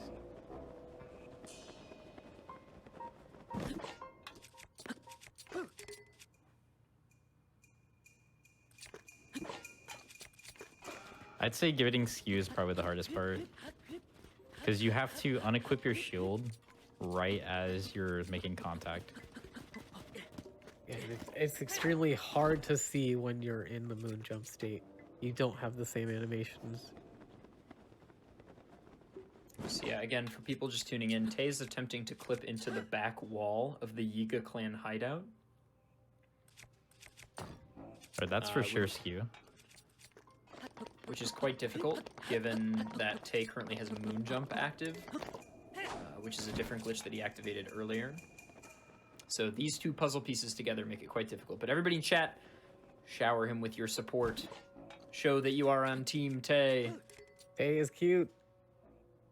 Is this for the horse? We did it! Hey! We did it! Oh, I'm still in the falling state. Alright, so How do you get back in? do a nice little climb clip. If I can Oh, grab I onto just the did. wall. I didn't know if you could grab the wall and moon jump is why. Yeah, it's Yeah, the you hardest still part. can. So the duplex bow is super good for a couple of things. Mostly stuff relating to Vonoboris that we'll cover in a bit.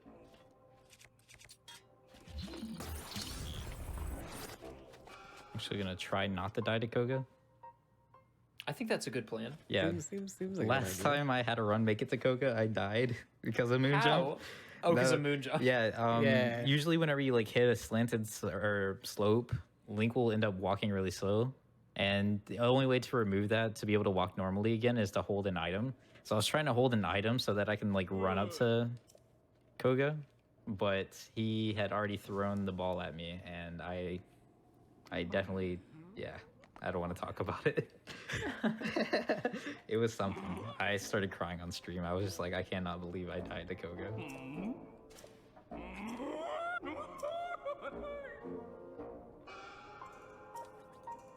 Will you get Flamebreaker? Yes.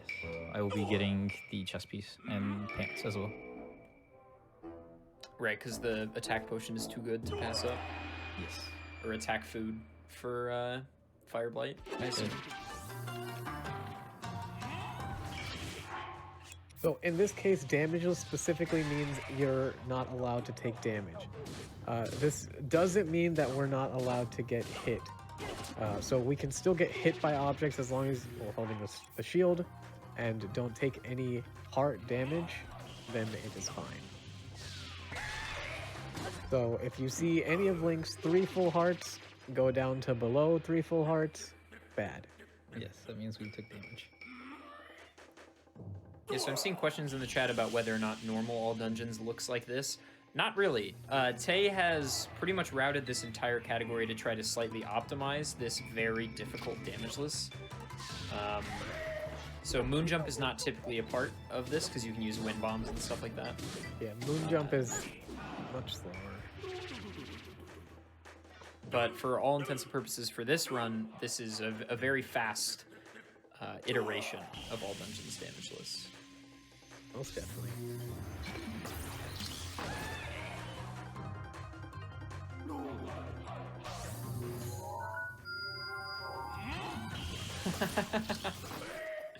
Just drop a marker. Yeah, just a couple. All right, and that's Koga completed Yes. without damage taken. Without damage, let's go. It's probably the hardest part of the run. Everything's hard about this run. I've definitely, yeah. This is It's a very tough stressful. one. Yeah, this is a very, very tough challenge run. Probably one of the most difficult we've showcased. Largely because this is one of the challenges where it's one and done. Like, you're trying to prevent one thing from happening. Of course, it's kind of hard to compare the relative challenges in different games, but this one is quite tough. Yeah, damageless is extremely rough, especially because the environment will always throw things at you don't expect. Yes. Like a choo-choo will come out of nowhere, or you know, you'll get sniped from a far distance. It's, yeah, it can get pretty hectic.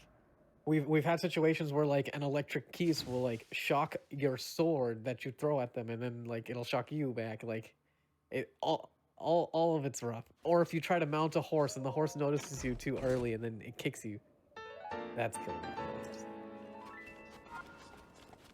So it is tough. But yeah, for anyone who just joined, this is damageless all dungeons. So if the hearts go down, it's bad. And Tay's coming back in for bananas and other stuff, but the important part is Bananas. the bananas. There's tons of money in the Yiga clan hideout via gems, and also there's 2 300 rupee chests. Yeah, since I used my last fire arrow on Katakar, I'm gonna have to like use that torch as a backup. Oh, you could just levitate up to the bananas. Yeah. Excellent. What a strat. Yeah, which is why the Giga hideout in and of itself is not actually that hard with moon jump, because you could just fly over everyone. They could still shoot you. But yeah, the Yeah. issue is that it's long, and Tay's trying to do this as fast as possible, which is the second half of the intrigue.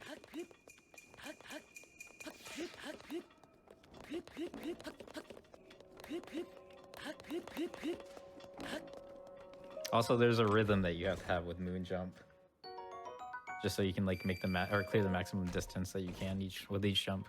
All right. Getting those timings down is pretty tough. Yes. We're gonna go back to Dako Chisei just for arrows. Did I grab all the bananas? I think I did. Yeah. You Yeah, did, I'm pretty- Okay, Other cool. than the one in the chest, but you don't need that one. Yeah. Okay. We're good.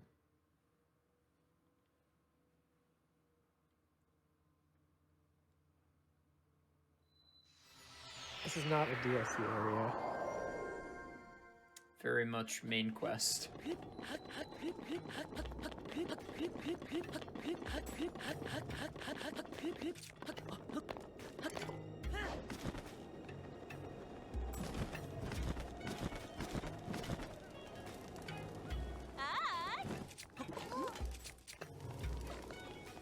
I'm gonna go ahead and sell all of my items here. That is the first time I've heard moon jump called like Flappy Bird, and I completely agree. Oh, it is like Flappy Bird. I like never thought about that. What a deep cut.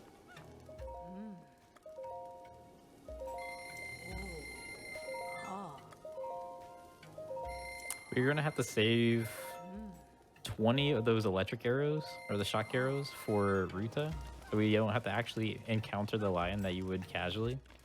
So it's always good to have.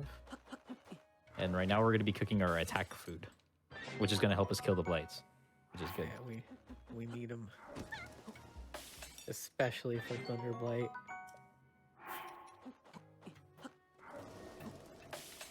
Do a fiver, you won't. Oh, you didn't. I was thinking about it. Actually, I should, because there's no It gives point. you 410 for Calamity. Yeah, Tay, I'm disappointed. I'm disappointed too. I should reload.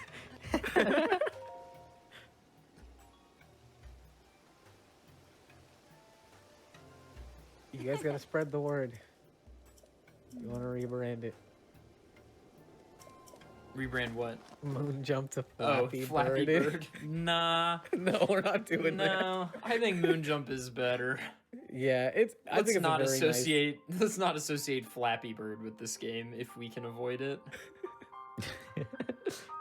Two great games should not be together. Two games on equal footing as far as I'm concerned. Yeah, honestly. As far as cultural importance, you could argue Flappy Bird was more culturally important than I Breath of the agree. Wild. Oh yeah. And then Yes. it just disappeared. We have not yet taken damage yet. You're still good. I think on the next show I should probably show off Flappy Bird. Interesting. I bet there's speedrun this morning. Flappy Bird 10,000 points challenge. Oh, That or Crossy Roads. I like Crossy Roads. Crossy Road is awesome.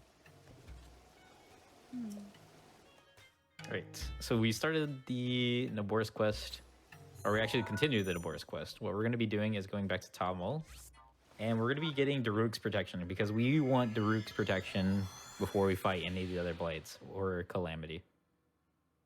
Daruk's Yeah, protection is it's- awesome.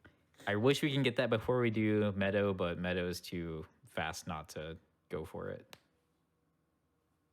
Meadow's also fairly safe, I feel like. Yes. Windblight is just bullet time the boss.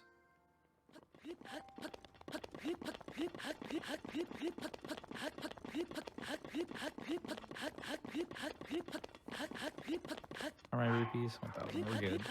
Yeah, We you are plenty. good on rupees. because we'll also be buying flame-resistant armor here. There is not a leaderboard for this category. If I can complete this damage list, this will be the first run completed. Of all dungeons, damage Yes. list. I think Joe just did 100% damage 100% most recently. could Yep. count as all dungeons, but Very, Yeah, very technically slow. it is. It Yeah. is all dungeons damageless today, technically. yeah. Technically, it is. Can we beat all dungeons damages in less than 40? Wait, was it 30 some odd hours? I think it was 30 something, yeah. Yeah. I tried this challenge 2 months ago. And I made it. I think I was on my 3rd Divine Beast when I took damage. And then I decided that this wasn't for me.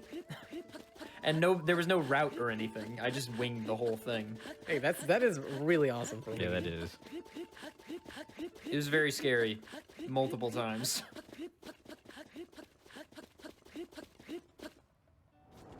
Oh, you can see, like, whenever I hold X, you can see Link trying to charge up the Gales.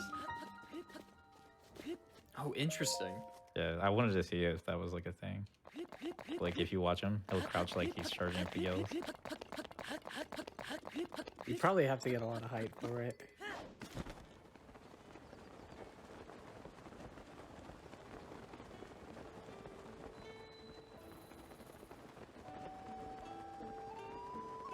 Right, this part's pretty difficult.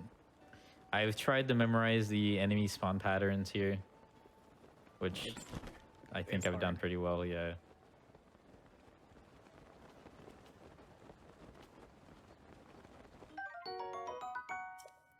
Fireproof Lizard is for making elixirs. Yep. And since we're gliding, they don't notice us. Man, Nintendo of America loves the word maw. Link's Awakening has Catfish's maw. I wish I could produce more examples, but two examples is all you get. I think there are a lot of them. Okay, there's the choo-choo. We should have 2 choo-choos spawning up right around here. There we go. There's gonna be one right around this corner.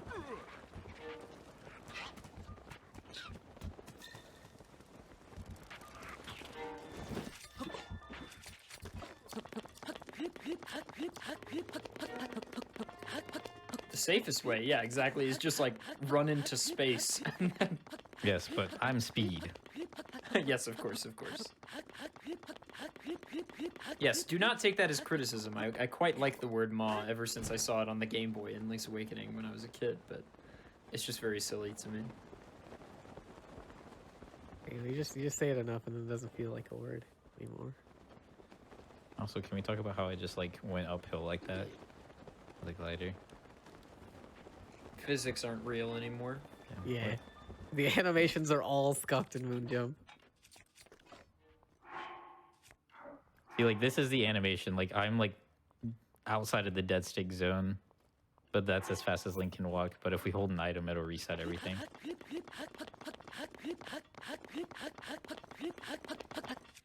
We're going to be swapping to our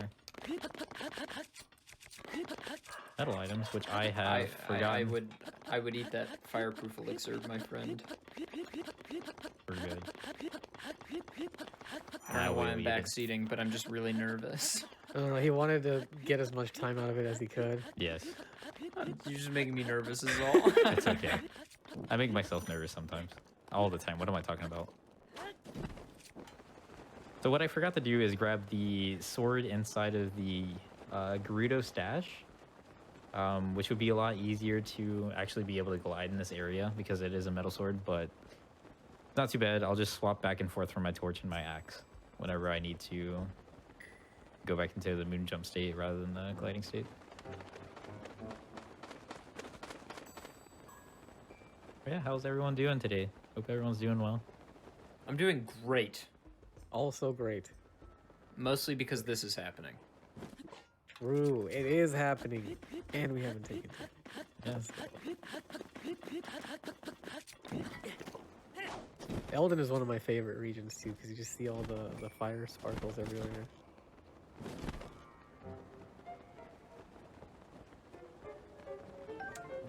In the mines here, it's just fireproof lizard heaven.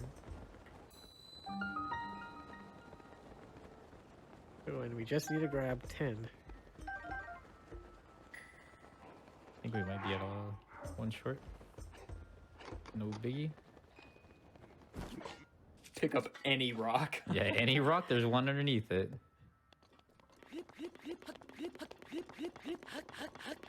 Where are you? Oh, there you are.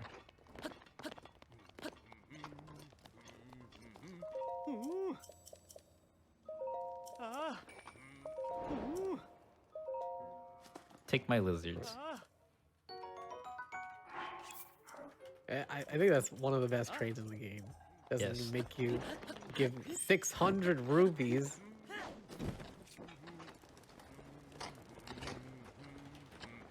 It is a lot of lizards rupees for for this armor. very OP armor. I will take it.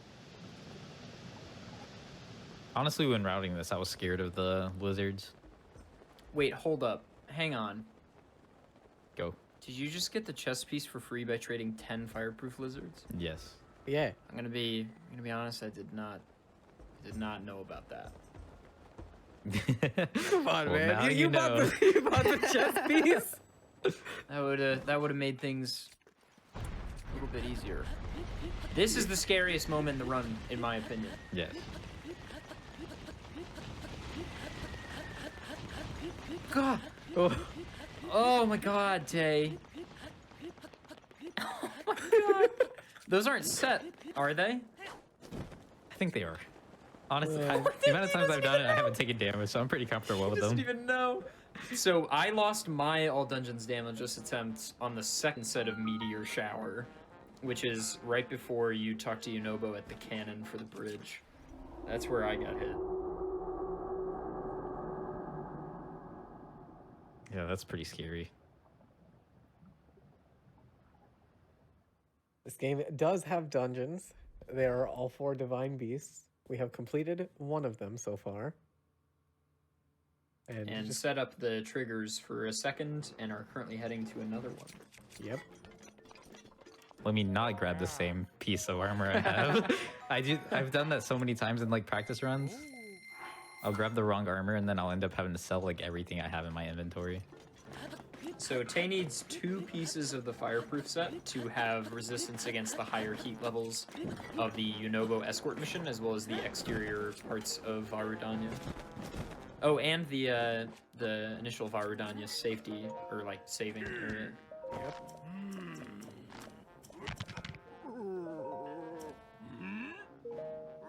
Oops, wrong text. Who are you? Goodbye. That's how all of my conversations are IRL. Goodbye.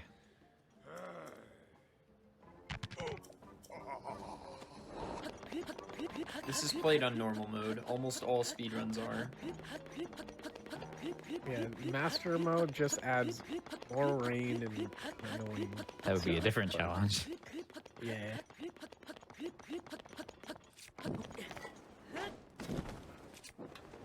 If he takes damage, then we'll just put a counter on screen because it's in the marathon setting so that you guys can continue to see what the run would be like. So far, so far? good, though. Yeah, no counters. Let's This go. choo-choo can actually shoot pretty high. It's really scary.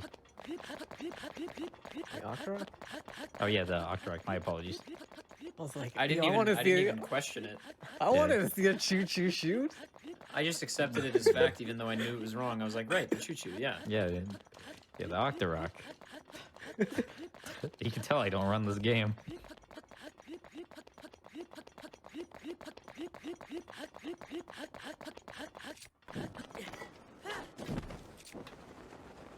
This is a really wear and tear glitch for your controller.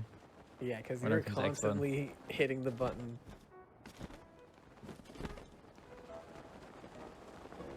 Since we're not able to win bomb, we cannot get the unloaded rocks for Yunobo. So we actually have to do the quest normally, which is actually pretty easy. How tragic for you, Trey. Trey? Trey. Nice, dude. Nice. I call a Dr. Rock a choo-choo. You can call me Trey. We're on to something here.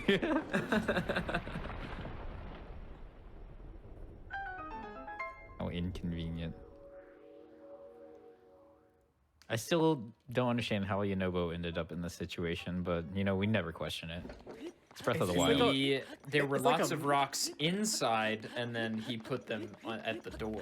That's my running theory. Did you get one? But it's like a magical rock wall. You can't even smash it. Like, Well, that's because it's made with love. oh my gosh. None of the other rock walls in the game are made with love, but this one is. That's true. All right, so for those of you joining, Tay is in a state that's called Moon Jump.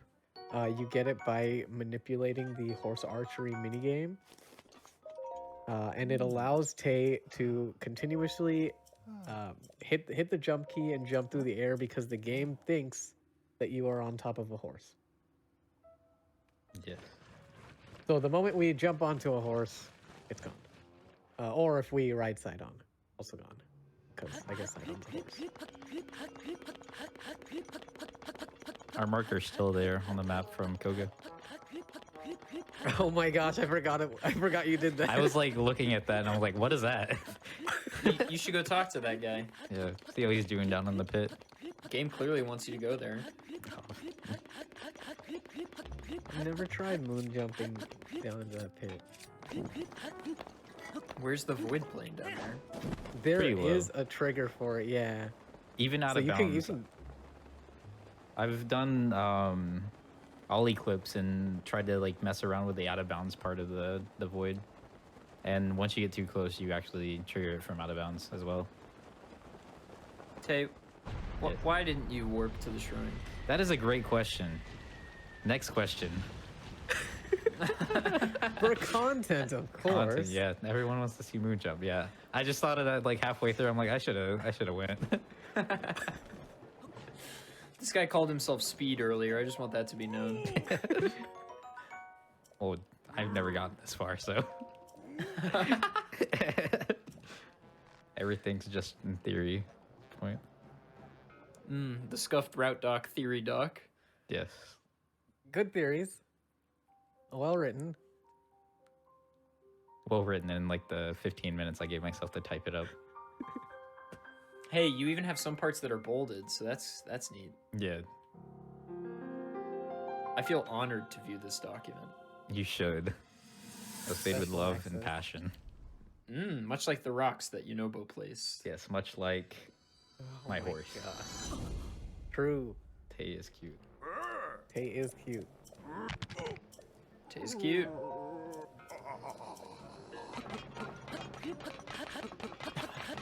Yes, Link, we need your help. All right, see you, old man. I'm about to levitate. He just starts rising in front of his very eyes. I must go to my people. You could actually, with Moonjump, you can probably skip the second meteor shower, no? Yeah, you can. That's okay. This is literally the only segment I was scared about when I did it. This and Thunderblight were the only two things that scared me. Yeah, and that's just why we grab it. But try not to get it for too long.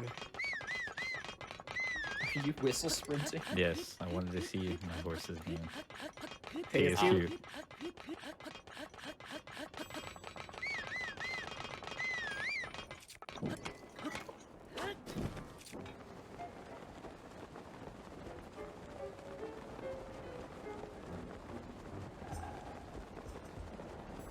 Cool view of Death Mountain from midair, though.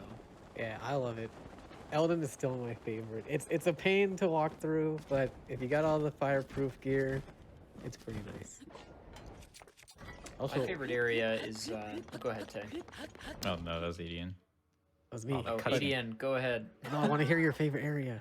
That's more important. My favorite area is Tabantha. That is a good one. And then maybe Farron.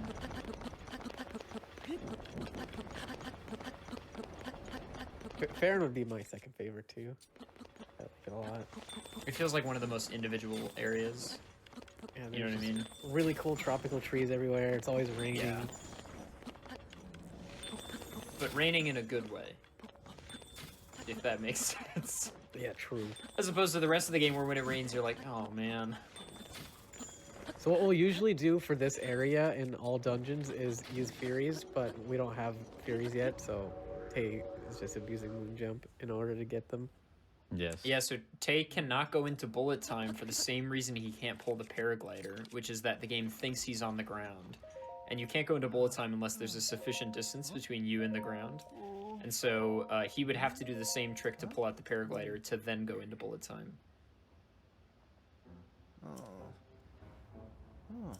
Well, technically the game thinks we're on a horse, but yes. The horse would be on the ground too. Tay's cute is on the ground, confirmed. On the ground. I think. I hope. We left Teya's cute somewhere nice. Yes. Imagine if we just see the horse like floating over the lava right now. Tay's cute has been called. Yeah, it's been following us the whole time. When it said it couldn't hear you, it actually could. They're just lying.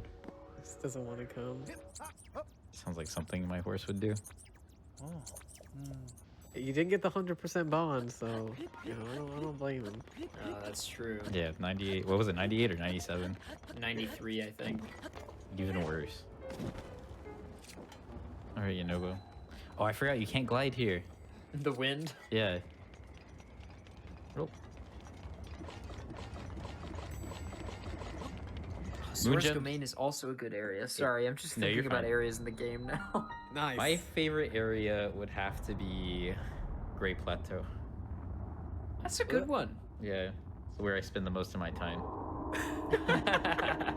Oh man, I spent most of my time on Plateau in my casual too, so I'm not gonna hate. I think Plateau for me was just so memorable in my first playthrough. Yeah. Yeah, it's a really great like tutorial, but not a tutorial. And it feels so explorative. Like, already. Yeah, and you get pretty much a piece of everything. I wish that there was a small like they gave you like a desert area, Yeah. because then you'd have a piece of like everything in the game. And like Gerudo is so close to Great Plateau that it could have possibly been a thing, but I guess people question why there's a desert area right next to a huge cold area.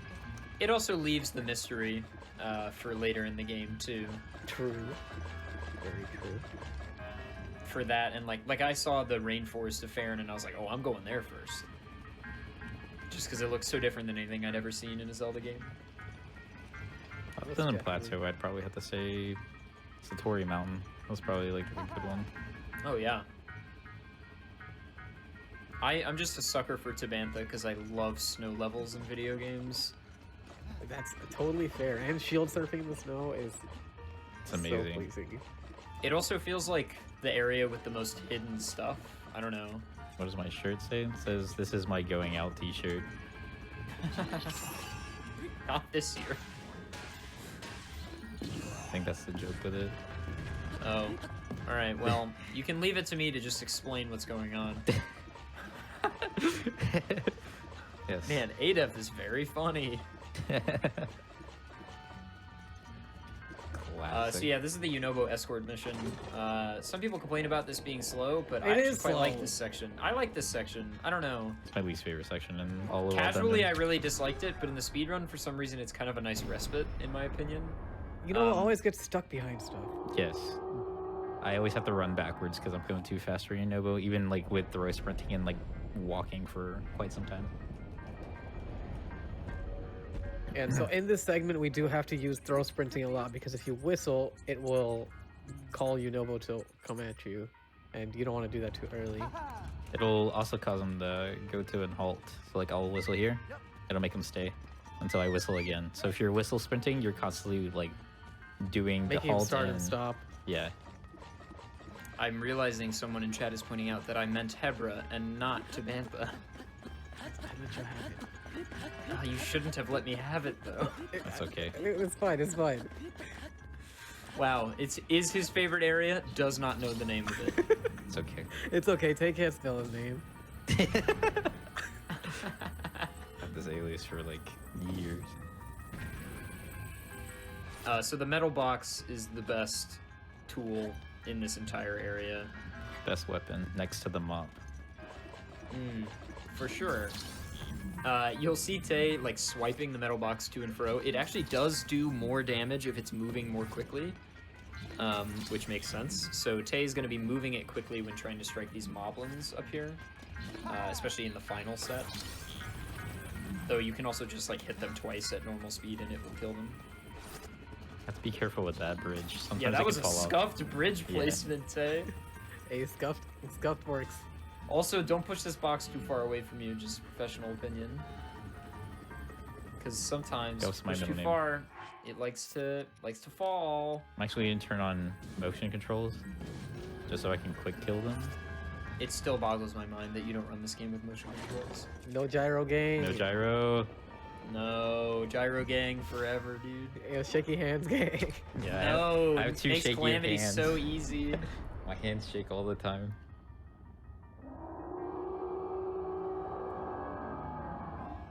See, Makar gets it. The section is chill and nice. I agree. It- Though it- I am it's a nice usually section. I'm usually on team big anti-escort missions. I really hate escort missions in most video games. Always my answer for people who ask why is the game dictates the pace of play rather than you. Which is always annoying, especially for people who like going fast. But this is one escort mission where it's actually, I mean, it's still up to the game, veiled, but it's mostly up to you how fast it goes. Anyway, rant over. I liked it. Hey, thanks. Can I get a review, like a rating, 1 to 5? I'd give it a 7 out of 5. Oh my Yeah. god. Yeah, That's a pretty good rating. I'm so pleased. I would be too, There- honestly. There are a lot of versatile strats you can use, like the metal boxes and like ways to, you know, ease it, if you will. Oh my god, Tay. You noble. Yeah, Yunobo's about to like run off into the lava. No, he's about to run into the Yeah, I know. pink circle of doom is what's This about is to this happen. is why Yunobo is awful. I always stop him there before I kill that flying guardian. Can I even hit this one from here? No. Oh, what? Yeah, let's go. I'm mad, dude. What? Yunobo just teleported. Yunobo was right here whenever. Oh yeah, he sure was. Well, no, did you ever stop him though? I think he No. just went to go hide. Yeah, Yeah. I think he just walked away. That's impressive. Actually, it's not. Also, I'm Preservation. thinking we can take the second break when you enter Rudania, probably. That's right. Yeah, that works. Oh no. Just a little bonk on the noggin. Oh no. Oh, why did you release? Gamer time, gamer time. Look at Tay go, gamer time. Absolute gamer strat. What a recovery. Ugh. The sign got in the yeah, way. the sign. Signs, man. Signs, man. Signs. I guess it's a sign that it's time for a break. Oh, Oh. my god. All right, well, gamers, we're going to take our next break of the evening. We're going to play a few quick ads, which helps keep hotfix shows happening on a regular basis. So, as always, take this opportunity to get up, get some water, stretch your legs, and we will pause the timer and be right back after a few quick messages from twitch.tv advertisements. This is also an opportunity to say that if you are subscribed, you won't get ads. So, subscribe if you don't want ads. Twitch but Prime. we'll be back. Twitch Prime. We'll be back momentarily. See you then.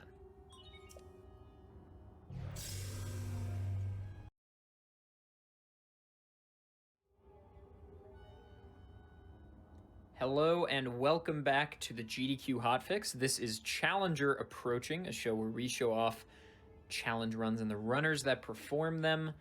As always, I'm Adef, your host, and with us tonight we have Tay Kage showing off Breath of the Wild, all dungeons damageless. So far, no damage, and we're on our second Divine Beast. But first of all, I have one thing to say before we get started.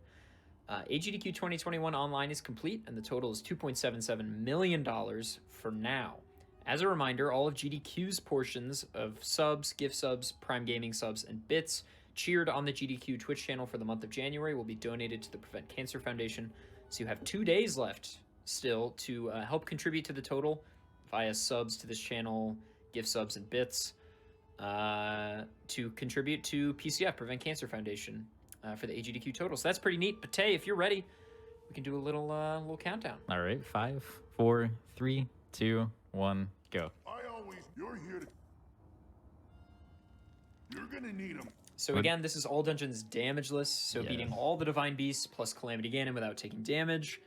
So we're on our second Divine Beast here. Also, Tay currently has a glitch active called Moon Jump, which allows him to jump infinitely in the air. And I think that's all the pertinent info. That is. Pretty sure. It's not done yet, and we haven't taken any damage. Using far. Golden Bow here is big brain. Let me turn off motion controls because that was a bad shot, but we did it. No gyro gang. So what I'm gonna do is place a bomb here. And I need to play this next part safe. Alright, that was bad. Are you using the bomb as a flashlight? Yes. That is genius! How did I never think of that? I always just like wing that shot through the wall and just hope to God it works. Yes. So we gotta play that really, really safe. And I'm trying I to actually take out all the believe- malice that I can so I don't accidentally run onto it. I think that's something that Tay came up with too. No, I did not. Really? Nope. Who came up with it? That's Do a we know? great question. I don't know. Or you stole it from somewhere. I did I always steal thought it was Stole you. it. Tay was the first person I saw do that trick. Like, use the bomb as light in here. What is this? Uh, Chris? It's a knight's bow. Okay. Soldier's bow? Soldier's bow. So Tay's about to do a trick that skips 2 rotations on Varudanya. He's gonna shoot an arrow with a blue flaming tip to a specific like spot, so it rebounds into the torch on the top of the Divine Beast, and that starts the rolling ball without having to rotate the Divine Beast or go outside. It's awesome. It's a good one. This yeah. is one of my favorite skips in the game. I think it's so inventive. It is. It's very precise too. Yeah, and you can't do it with triple bows, I found out recently, To take that. You got this. which was bad. Yeah, you need a arrow that can ricochet, so single shot bow. So I will not be able to use the duplex bow, but I have my falcon bow. Use the Falcon bow. Boko bow. Use the Boko bow. That sounds like a terrible idea. Oh no. Oh. You didn't think of this, did you? So I guess moon jump can be an issue with this. Okay, we're good. Oh, okay. Yeah, yeah, yeah. Okay, cool. Oh, wow, you use a completely different visual cue than me. Yes. Yes. Yeah, Tay's got his own visual cues for most things. I try to take things and simplify them a little bit more. That was awkward.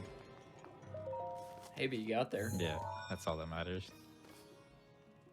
Got there without There are damage. 3. Somebody said Zia said Tay's amazing and everyone should follow him. I agree with that sentiment. And guess what? His Twitch page is twitch.tv/TayKage, and he regularly speedruns Breath of the Wild, and is pretty darn good at it.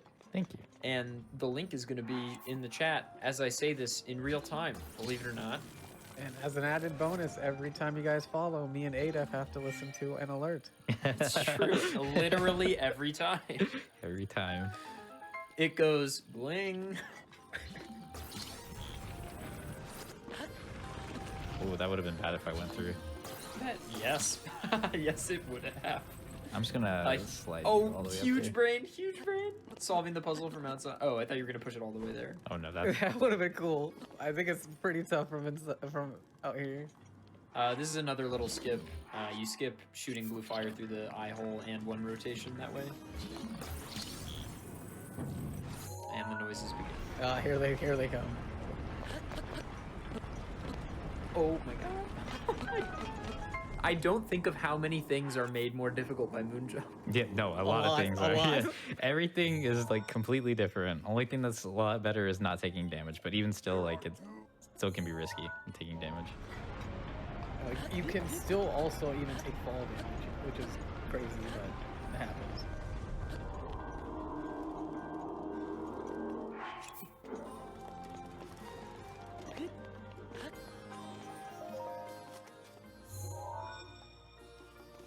But yeah, this run, Just one. lots of anxiety. Definitely. But good content. You don't even have to use Rivali's Gale here. That's so good. Yep, and it lets us save them for later. How did you just go into bolts? That's a good question. I don't know.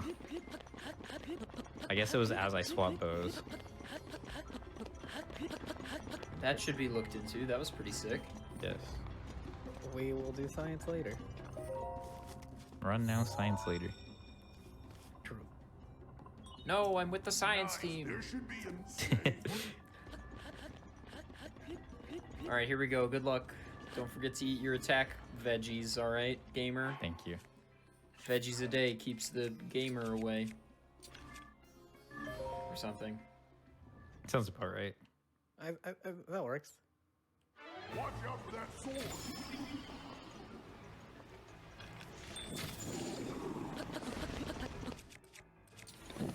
Something Oh, there's a damage. Oh, No! Yeah, I was one shot away too. Oh, it's just one missed shot on the sweet spot to knock him down. Yeah. Damn. All right, we're gonna continue the run. We have now taken 1 damage, Yeah. but everybody, please, even still, it is so sick to make it this far.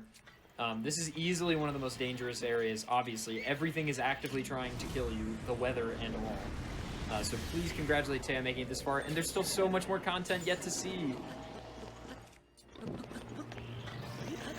Yes, I also speedrun this game.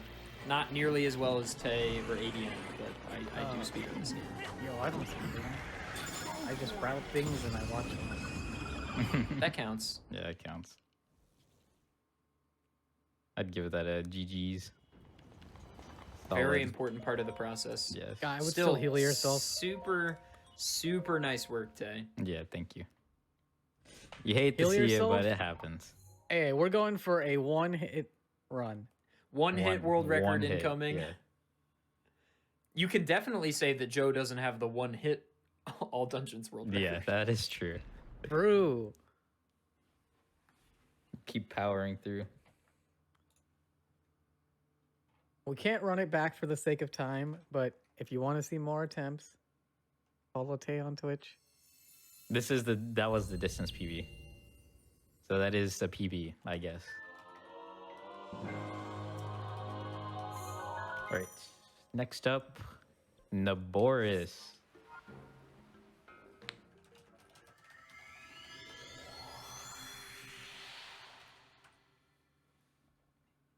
Guess what? What? Tay's cute. Nah, Tay I is knew you were cute. gonna go there. Yeah, Tay is cute.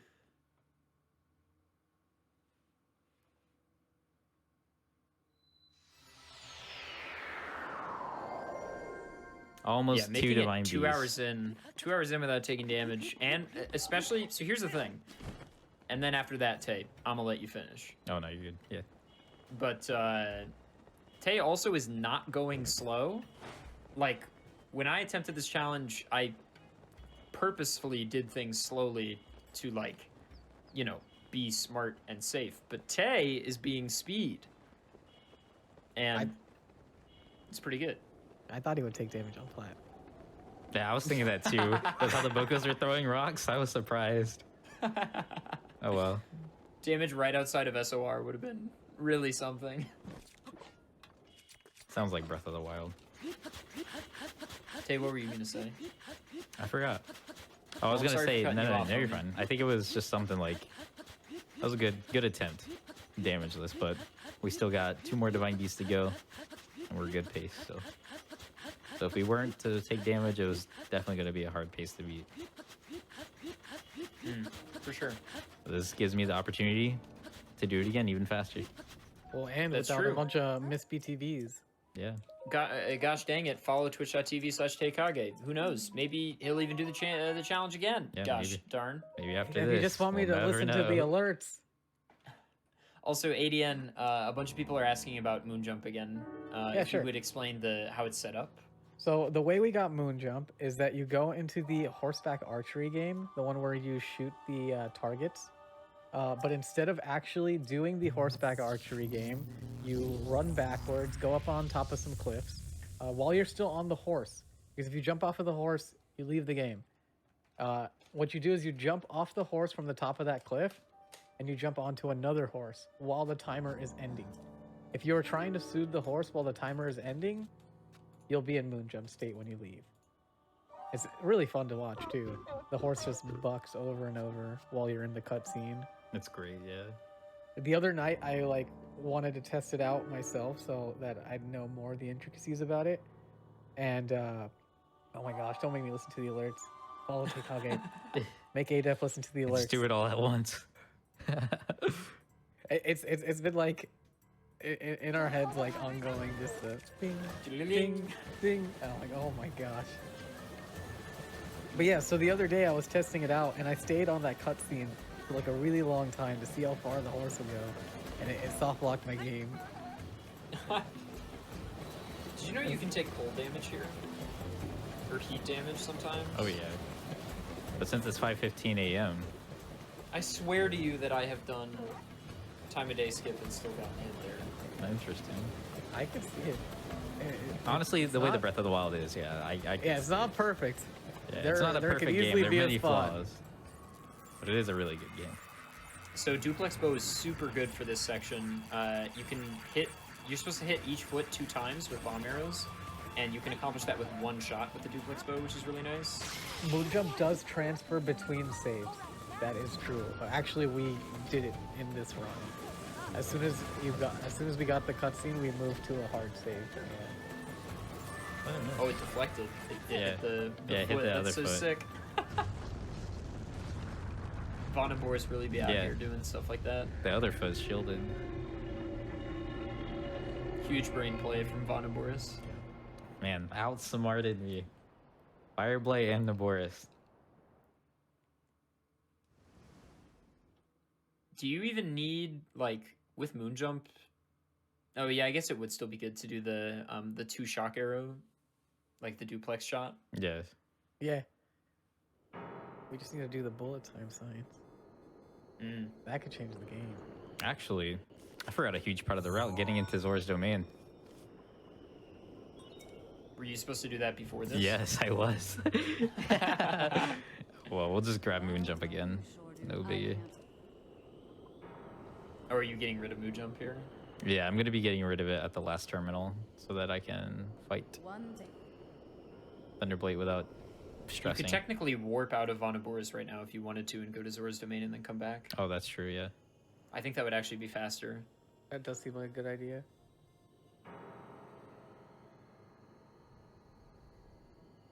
Head over to So we're gonna go back to Talmo? Or no, Moki. Moki. See, I'm not always useless. No, you're Most of the definitely time, but useful, yeah. I'd say like 90% of the time. 90%, I'll take that. Yeah. I take that. That's good. Between that and the 7 out of 5 on my talk about escort missions, I'm Yeah. pleased. Yeah, that was good. Adequate rating. 17 out of 10, I give that. Wow. Yeah. Oh, you can moon jump over the wall. Yeah, over this mountain. Oh my god. This wall, so this wall casually, you can like wind bomb over it and use your volley scale and stuff, but casually this is supposed to be the thing that prevents you from taking any path to Zora's domain other than like the intended path. Because it always rains here, and so climbing this is like not doable without a lot of stamina food. But with moon jump, it's not even an issue. Dude, I've never tried to Easy. climb that wall. You've never tried to climb that wall? Yo, rain climb percent? I saw it casually. I was like, "That's a big wall. I should climb that." And then the game was like, "No, that's okay."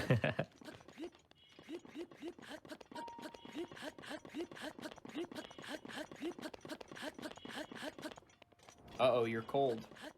Yeah, we'll stay at this level. See, that's me being helpful again. Did you hear that? The snowfleks didn't tip you off Alright, to you being yeah, cold, yeah. so I had to tell you. 3 for 3. 95%. Yeah, I'll give you 5%. All right, of let's that. go. Yeah, 95. Let's Just go. gonna keep racking up numbers, baby. Yeah. It is actually, I think it's really cool that the higher you go, it actually gets colder. Yeah, that's a really good thing that they I think added. that's a really cool mechanic. Yeah, because it mocks like a real world. Yeah, The higher exactly. altitude you are, the colder it gets.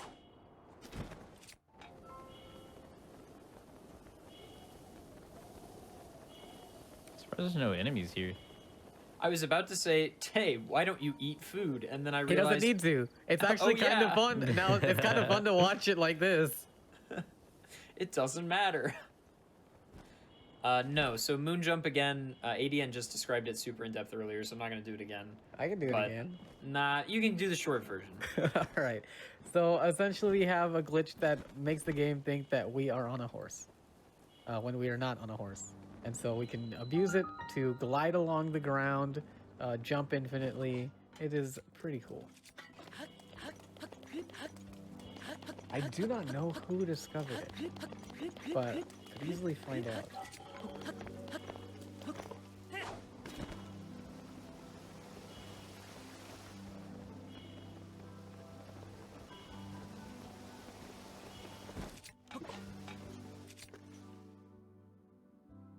Now we have this Yes. long cutscene to go through.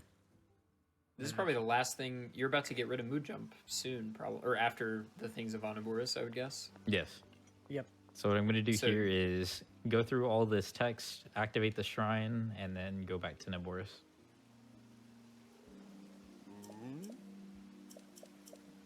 This is a good route, Tay.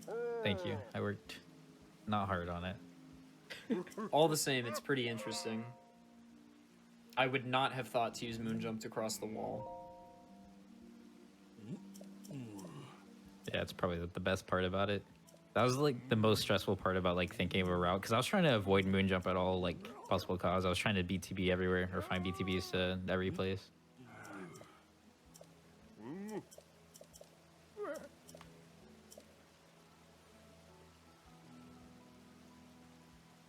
One of my favorite little bits of this game is when King Dorephan gives you the Zora armor. Watch. What's the angry hammerhead shark looking guy? What's his Mizu. name? Yeah. Yeah. Muzu? It's Muzu. There's a Mizu. Muzu. Watch him shake his fists when he gives you the Zora armor. It's like that, but it's just funny for me. I don't know. It's just. I said it's like that and did it and realized I was not on webcam, so that didn't help. Hey, you gotta make a shaking your fist motion. I don't know how it looks. I'll do it whenever I like see how it is.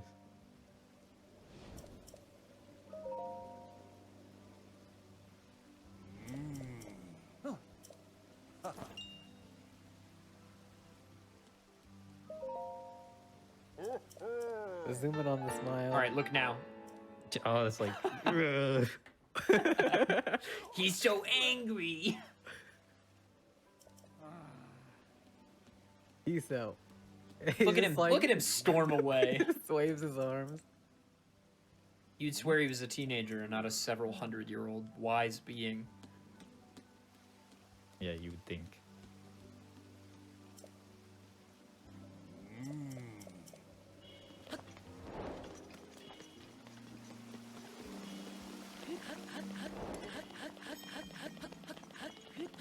All right, we're in our final little segment of moon jump here. Once Tay completes the stuff in Boris, we'll say goodbye. So really soak in the hit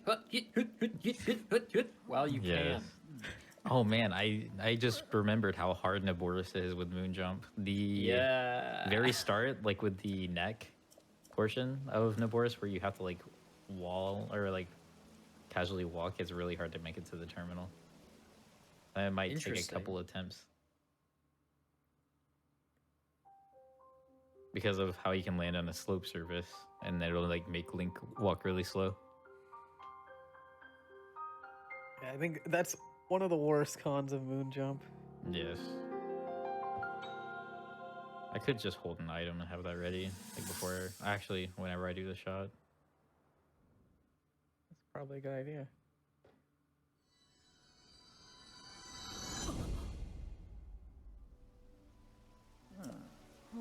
I like this outfit. Oh, the Oh yeah, flame breaker flame breaker pants? pants. Yeah, Zora it makes chest. it. Sora chest and then Gerudo head. That's good. You are the epitome of fashion. Yes. Link is fashion. We And have Tay is one thing speed. for every divine beast except for Meadow, which we use nothing in Meadow. So I guess we have everything. Or one Yeah, all we item gotta do of is- each area. All we gotta do is finish off the bosses. It's kind of what you look like at the end of all dungeons runs too. Except the pants. You would have the Gerudo pants. Because you would grab the chest piece. Because it's cheaper. Ah, yes. Or if you're me, you grab both. Because, Nothing wrong with both. you know, just want to not die.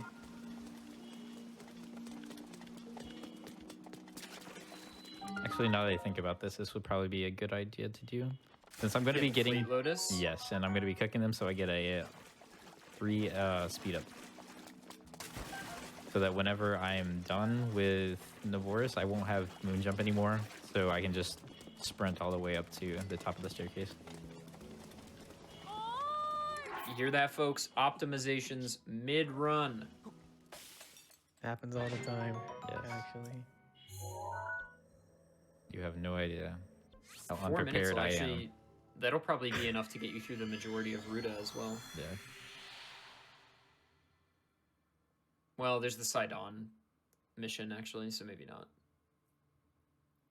But If some I of can it, have a clean cycle, I should be able to carry at least like a minute into Ruta. which will get you the first 3 or 4 terminals. Yeah. Did I activate the shrine? Yes. Yes. Yes, you did. Okay. You activated the shrine, grabbed the lotuses, and then dipped.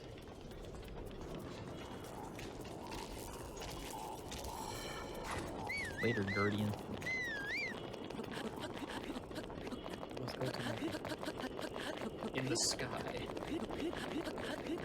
There's Sky People. Yeah, the Uku.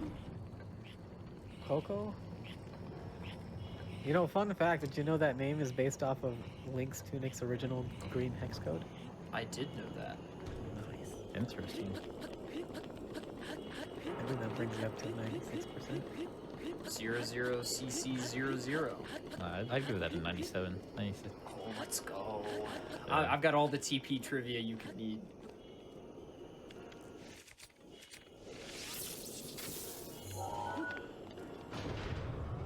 The backflip. I was curious how that was gonna go. Oh! Oh! Can I catch it? Okay, yes, I caught it. Nice! Let's Moon jump go. save! Yes. So sick. That's so sick. You're kind of... Don't void out.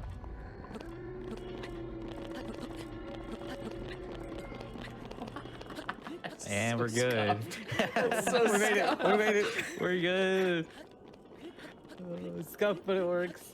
I have the Twitch stream open as well, but just a few seconds behind, so I can rewatch it after it happens. Yeah, I I'm would doing the blame same you. I would thing. want to rewatch that too. That is I'm- sick. Highlight of the run for me so far, I think. Definitely watching the VOD.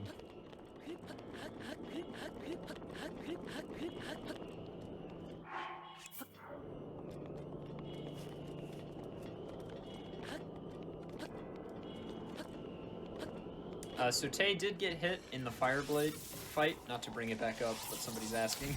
Oh, yeah. It's So Yeah. we have the damage counter beneath Tay's webcam, so the little velocity there.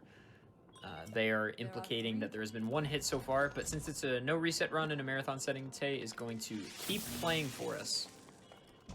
Oh, and use moon jump over this thing. Yep. No need for Rivali's Gale. Yep. And we saved the gills for Ruta, which we will definitely need. Which is the part, or this is why I like routed it like this. So I do Naboris with Moonjump. Oh, right, so that you don't have to wait on refresh, because typically there would be travel time to Varuta. Yes. Smart. Thank you. Just what? I like routing things. Me too. I think it's a really underrated part of speedrunning that a lot of new runners don't ever experience. Yeah. It's fun. And with this game, there's like so many things to consider, so it makes it even more interesting. once a year, I do an Ocarina of Time 100% speedrun, and I never look up a route. I always write my own, and it's always terrible. Yo, that But sounds like fun. It's fun. The point is not to like be like, I'm ZFG. The point is to be like, I had a good time. I'm Teikage. The point is to be, I'm ADEF. Adian, it's your turn. Dude, that sounds like fun. I haven't played.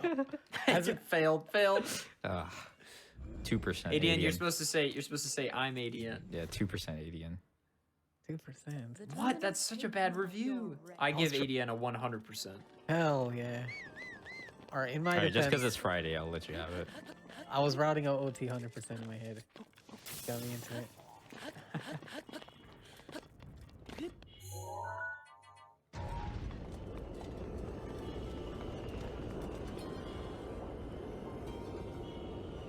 Alright, so Thunderblight is a wee bit scary.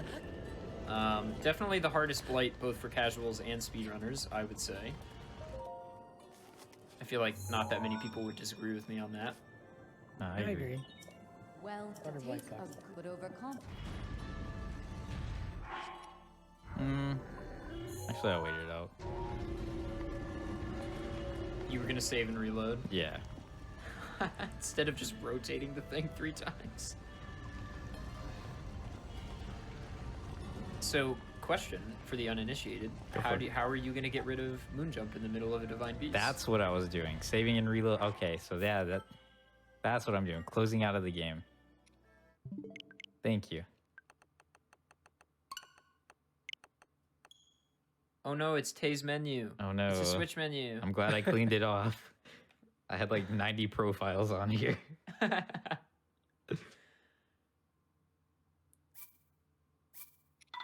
That's what it was. So after I was getting, or once like you grab the last terminal, instead of rotating it around, you just save and then quit out the game. So you get rid of Moon Jump. Route optimizations. Yes.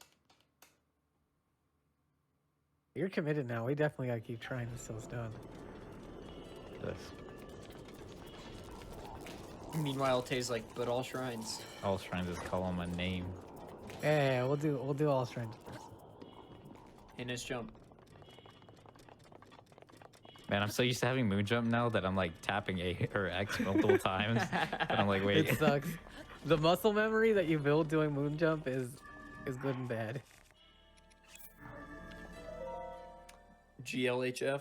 Thank you. I'll try my best. This thing is Still fast. amazed. Watch yourself. Oh, EOD. Just like that. Yeah, it does tons of damage.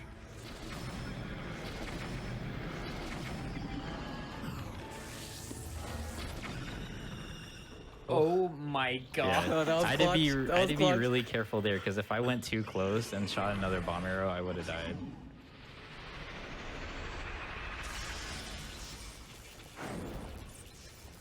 All shrines damageless? No. I'd rather not. No.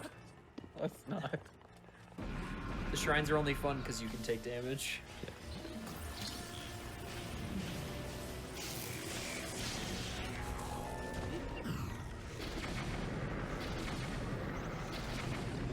Alright, we're gonna use direct protection here. Smart. So what had happened there was the splash damage was doing more than. Oh my. Oh yeah, it doesn't work on the laser.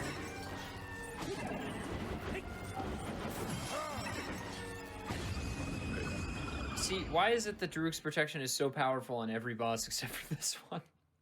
That's a good question. GG. Thank you.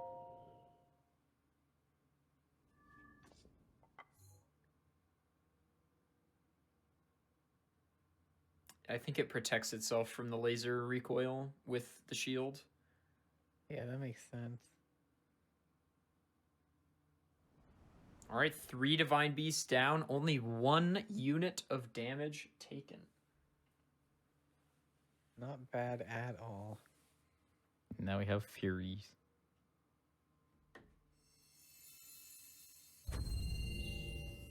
Yeah, Urbosa's Fury is a pretty powerful tool. Will you use it on Oh, we Water did Blight, take or- second damage. How did that happen? I think you got burned in the middle. I just watched it back, and I'm pretty sure that's what happened. I don't know. All right, I'm going to amend my previous statement to 2 units of damage Yeah. taken. Wait, That's weird. how sad would that have been if you didn't take damage on Fire Blight and then after? That's actually interesting that I took fire damage. Yeah, you took fire damage. Like, I don't know if it was because of the bomb arrows, but you were on fire for like a second in between those parries. I think it was the laser. It, it could've yeah, been. it was probably the laser hitting like around you, and it like put you on fire for a split second. All right, let's get that second icon on the board. I was watching it back to confirm. That's weird. Chat was all over that. Thank They- you. I they didn't, knew I far didn't even before we notice did. until like afterwards. I was like, wait. I Wait, ate hang food, on. Yeah. Yeah, no, the food gives you all your hearts back. Yeah. Yeah, the the attack food food would've with given 4 all of it. bananas gives you 4 hearts, so that can't have been the case. And it also would have been, he was at quarter heart, so the food would have had to have given him 1 3/4 hearts, which Yeah, is not which- possible. Not a thing. Slacking. Yeah, the root Tay- protection's a scam. I'm still proud. Thank you. Daruk's protection is a scam. It's the worst power. Yeah. It I hardly agree. works. It activates when you don't want it to when you're doing wind bombs. You have to like let go of Z. Which is why we can't even really do damageless wind bombs. If Daruk's protection was good, we could do damageless wind bombs. But only 3 of them. That's true, but And then that's, you have that's to still wait. better than none. That's true. That's true. All right, last divine beast. Only 2 damage so far. Hopefully no more. We're going for Which is definitely a PB because Not I think 3. the most damage I've taken was 17. Or the least amount of damage I've taken was 17. With completing a run. Whenever I was testing out the route. So I think that's a huge accomplishment. Only taking 2 damage total. I concur. So I think- far. So far 2 damage. I made it to the end of Naboris, and I had taken 3 or 4, almost all of them from Thunderblight. dude, and both damages have only been enduring Blight's flight. Yeah, Which which is is the awesome. hardest part of the run, I think, unequivocally. Yeah, like it wasn't like a horse just kicking you or like something dumb. Yeah. Like it was something actually. It was like a difficult. reason to take damage. Yeah, exactly. You still haven't died though.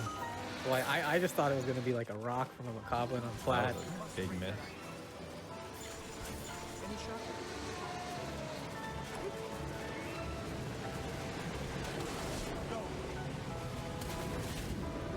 All right, we got the 2 icons on the screen now.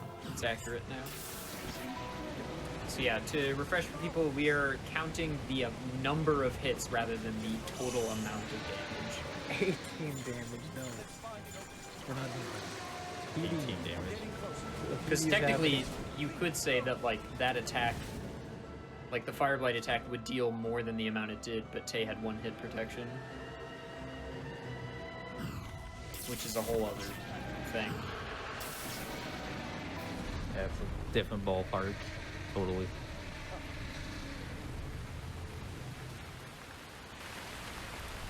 I like the trunk hitting the water like this. That's one of my favorite cutscenes in the game. I think the side-on riding music is It's that's probably epic. top 5 songs. For Oh me. yeah, for sure. I love like all the Ruta music, the Rita music as well. Rivali's Gale is probably one of my favorite songs in the game. Also, Champion's Ballad. Champion's Ballad is really good. Yeah, I've never All the played it, DLC but music is I've sick. listened to the soundtrack. You Okay, should me play neither. it. I've also I never played it. recommend. The Divine Beast is lame, but everything else is cool. That's fair. Makes sense. There's another opportunity to take damage immediately entering. It's the Malice.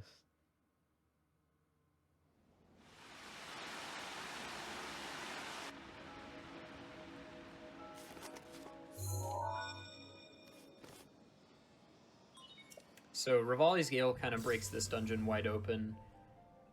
there's a lot of verticality in this Divine Beast anyway, so Raleigh scale obviously supersedes that. Yes. And also with us riding side on like that during the fight for Ruta, it removes moon jump because anytime we mount something like that, it'll actually remove moon jump. So Yeah, because when you leave, it takes you out of the mounted state. yes, If you hadn't removed it already, yeah. which is the reason why we removed it so that we can fight Thunderblight a lot easier. Oh, that's the wrong way. So this, much like, It I was made gonna say, the is noise. that? I was like, is that high It enough? made the noise that it was high enough, or like that I was able to. Yeah, I heard use it. the bidding, but it was only enough for the noise. There are 4 I was gonna say something, but I don't remember what. Hi. Hi. Yeah, this is just excellent commentary from me, if you were curious. Something moon jump.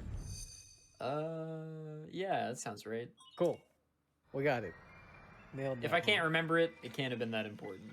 Fair That's enough. sort of Wait, was how it an that's ad what I break? say. Whenever I like can't think of something that I was gonna say, if I really can't think about it, it must just not have been that important. True. That's the way that's what I tell myself to make myself not worry about it. Oh, I remember. This Divine Beast, much like Meadow, is pretty much exactly the same as it would be in an All Dungeons speedrun. So you're kind of seeing Tay at home here, just like really flying. Except for that part. And that part. It's calculated. Let's not jump like that.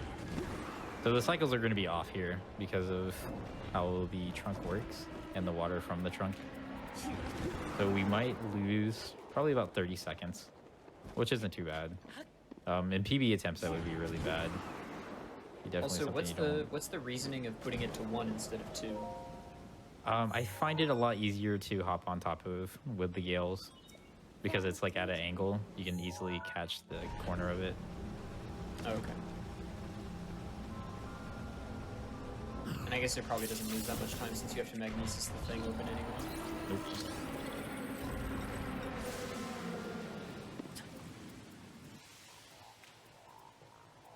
And speed food, like, we're flying right now. I love it. You got 45 more seconds. Probably get the next terminal and then wait for the last one. It'll run out.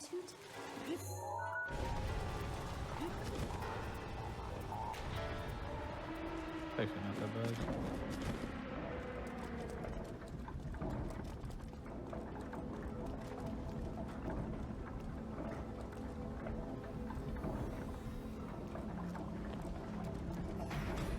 So casually, you're supposed to stasis the ball on the other side, and whenever it rotates, the door is going to be open, but we can just like slide in before it closes on us. Oh, we missed the cycle. Oh well. This one's not that bad to wait for.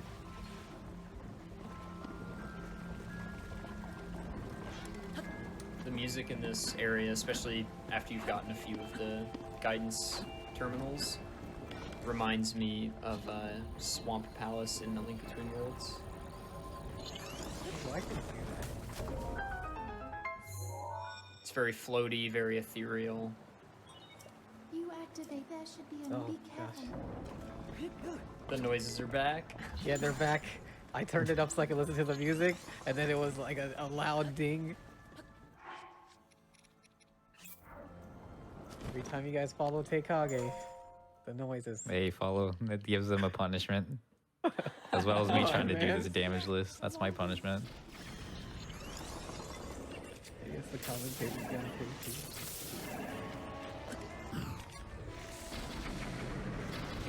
That's kind of unfortunate. The head was rotated the wrong way. Waterblade, like, stood up backwards. Which for this, you want to get headshots in. Waterblade's head is, as you can tell, not the easiest target to hit from a distance. Awkwardly shaped. Yes. Careful. Not much room Fireblade to is operate. cool Fireblight's got that big noggin.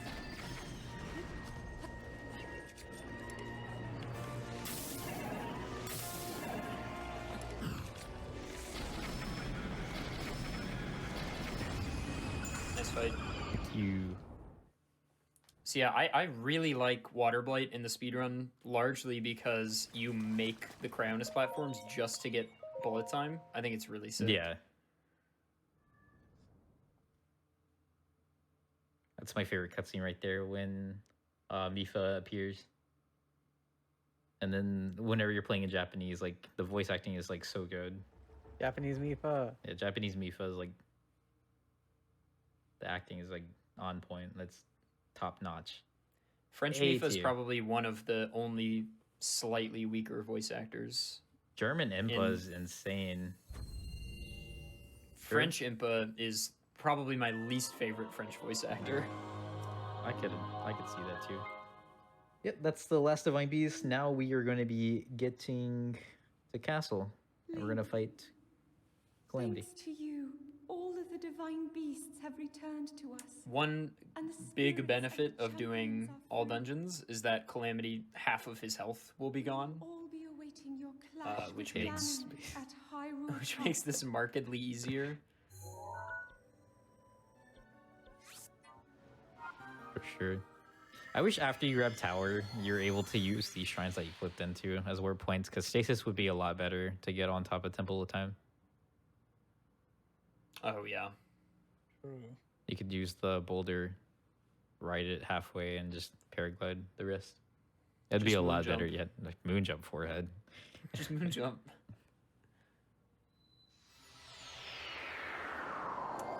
Why are you British? I'd like to answer this comment. Sure. All you. None of us are British, but if we were, Because we can. the answer for why are you British when someone is British is usually, now this is controversial, that they were from Britain. Either they've lived there for a substantial amount of time, or that's just what they say, which is fine. So, Are you sure that's how it works? I don't know. Maybe not. You know, who knows? But I'm fairly certain that that is how that works. Really? Also, I'm seeing people saying that that they're mad that I dislike things in the French voice actors. Let me be very clear. I love the French voice acting in this game. It's my favorite. Yeah. Preface. That one is Ada's favorite. I speak French, so that's nice. And also, French Zelda is the best. I do like French Zelda.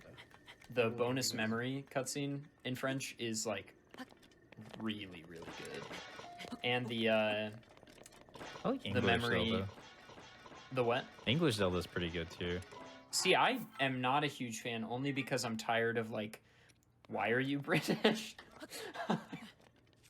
Same question as that previous person had. Yeah. So the Boko's actually in a bad spot because it took us a while to get it on top of the Temple of Time compared to like any percent or any other category. So we're just gonna reload, which is why I made the hard save on the red roof. I really hope it doesn't put me at the bottom. Otherwise, Please we're gonna don't. have issues. Okay, Okay. cool. Nice. This is a notoriously finicky bullet time bounce, but one that Tay has put a lot of effort into. Yes. It's also probably the most famous. I would say that.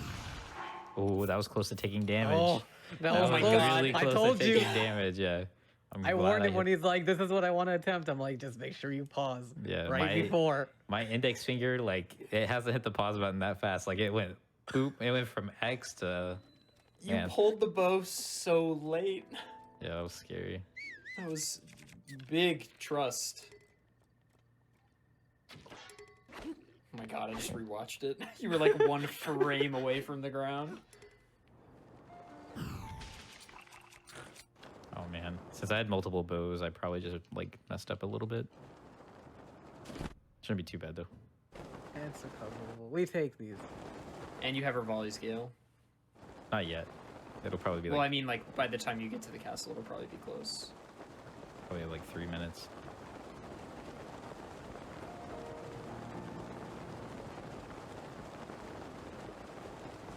So yeah, this is the bullet time bounce typically used in any percent, since it's literally right after you get the paraglider, you can get straight to Hyrule Castle, which is obviously quite good.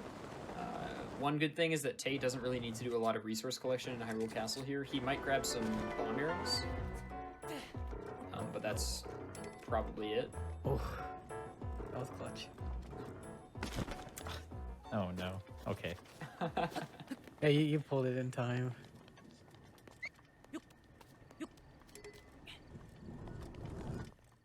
Actually, are you gonna get anything? No, I'm just gonna go for it. I guess yeah, with the triple attack food and with only half health on Calamity, it's probably not that big a deal. No. And Furies. Oh yeah, I do have 3 Furies. Oh yeah. So I'll grab Okay, these. yeah, Calamity's free. Yeah, I'm grabbing these fire arrows just so I get an autosave automatically over here, just in case if I do need to reload, it won't put me back at Temple of Time. Smart. Big brain. So yeah, Tay could accomplish that same thing with a Korok, or you know, any static chest. This is huge brain stamina recovery, Tay. Rivali's Gale is now Yeah. ready. Oh, Navali's Gale is Oh, back in nice. business. That was actually pretty quick. Cool. Oh no, that's an issue. We're gonna go this way. That was bad timing to climb up. Extra bomb arrows couldn't hurt. That's what I'm saying. You left yet? Nope.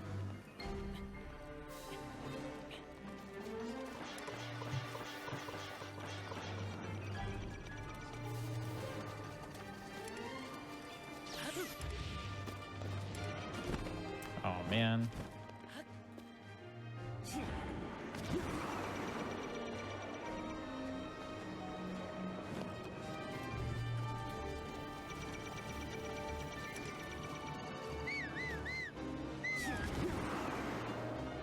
Alright, no damage taken. I hate this We're segment. good. There are so many lasers just being aimed at you. Yeah. Good luck with Calamity. Thank you. You're doing the good luck. Yep. I wanted to let you believe for a little bit. It was very fun. I just Yeah. I this is harder. This is harder than Windblight, so I wasn't sure. If anything, Yeah, I can it's- just reload. Did I eat it? Yeah, you did. Okay, cool. It's not used often, but this is way better than fighting. Tay is attempting to skip, if not all, some of Calamity. It's finally come. So he's purposefully not skipping certain cutscenes after shooting an arrow into the Calamity area and then hitting the trigger with the triple attack potion and a high attack bow to strike Calamity as it spawns. Yep, and we got it.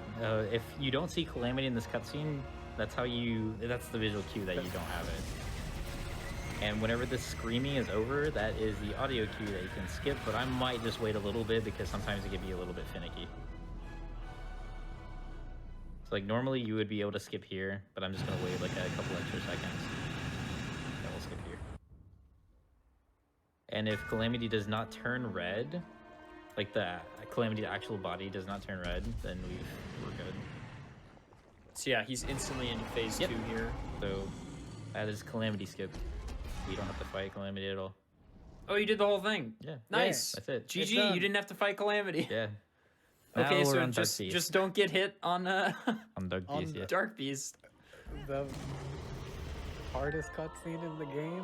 Man, ADN, you really let me go the entire run talking about Calamity. Yeah, it was funny. It was so funny. It was good. That was good. I'm angry. I even knew about this skip. I just like it didn't cross my mind for some reason. I just made it ADEF, the chat. I will hold the last back as much as I can, but my power is waning. This is the best song in the game. Don't at me. Hey, I Yeah. think it's a Oh, good song. Tay is cute. We're using Tay is cute. We're using Taya's cute. Oh, it is because you registered. Yeah. If you register a horse, that will be the horse that you use in this fight. Too bad it's a terrible horse. Yeah, instead of the typical Yeah. better horse that you get. Link's actual horse.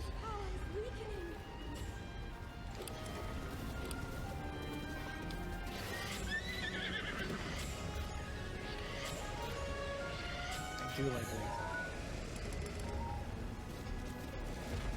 Game should just give you Epona to fight it.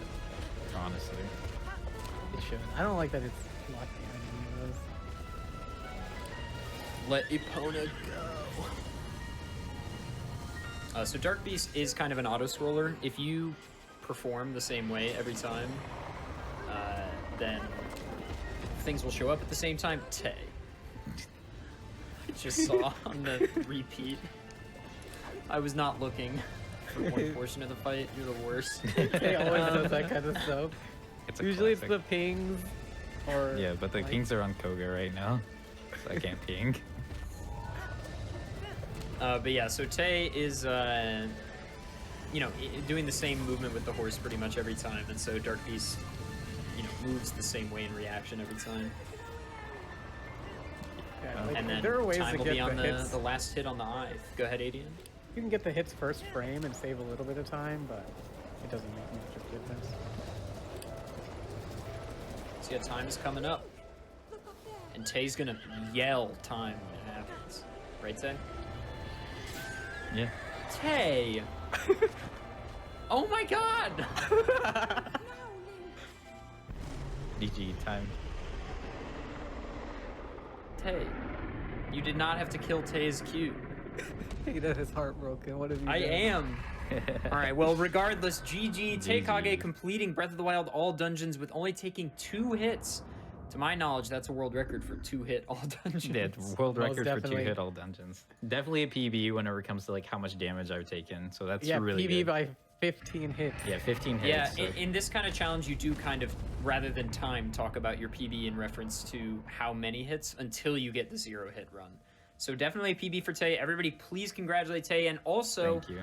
go to twitch.tv/Taykage and follow the runner. I'll be posting it intermittently in the chat room. Tay, what are your thoughts? Let us know your thoughts. It was a good run. I enjoyed it. Thank you for having me, Adef. Thanks for hanging course. around, everyone. Really nice to be able to show you this, be able to do this run. It's the honor. So yeah. Anything from you, Adian? No, I think I'm good. We covered all the bases. Very good Yeah. run. If you guys want to watch us do it again, twitch.tv/Taykage. It's also your time to give me and ADEF a couple more alert notifications. Oh yeah. Yeah. I'm still listening to them. Yeah. As far as Challenger Approaching goes, of course, this show is every other Friday night, hosted by yours truly. And we'll be back with something in 2 weeks. I've got a couple more shows in the works planned, so lots of more fun Challenger Approaching challenge run content in the future. As always, these shows will be uploaded to YouTube within a week or 2 afterwards, usually. So you can miss anything you didn't catch, or you can catch anything you missed there. And if you're watching on YouTube, thank you. Consider watching live on twitch.tv/GDQ sometime, supporting the content live. Tay, ADN, any last words before we cut to our last break and say goodbye? You're all ADF is beautiful like- people. ADEF is cute. ADEF is cute. What the heck? All right, ADEF is well, if cute. ADEF is cute as a horse, that horse is still alive, so I'll take that victory. That is a We'll victory. give it to you. We'll give it to All you. right, everybody, thank you so much for watching tonight. Stick around as we will raid somebody when the ad break is over, but we're going to do one more set of ads just to close out the night. Keep the water running, keep the doors open at GDQ, but definitely follow Taykage and stick around for the raid, and we'll see you in the next one. Bye. Later.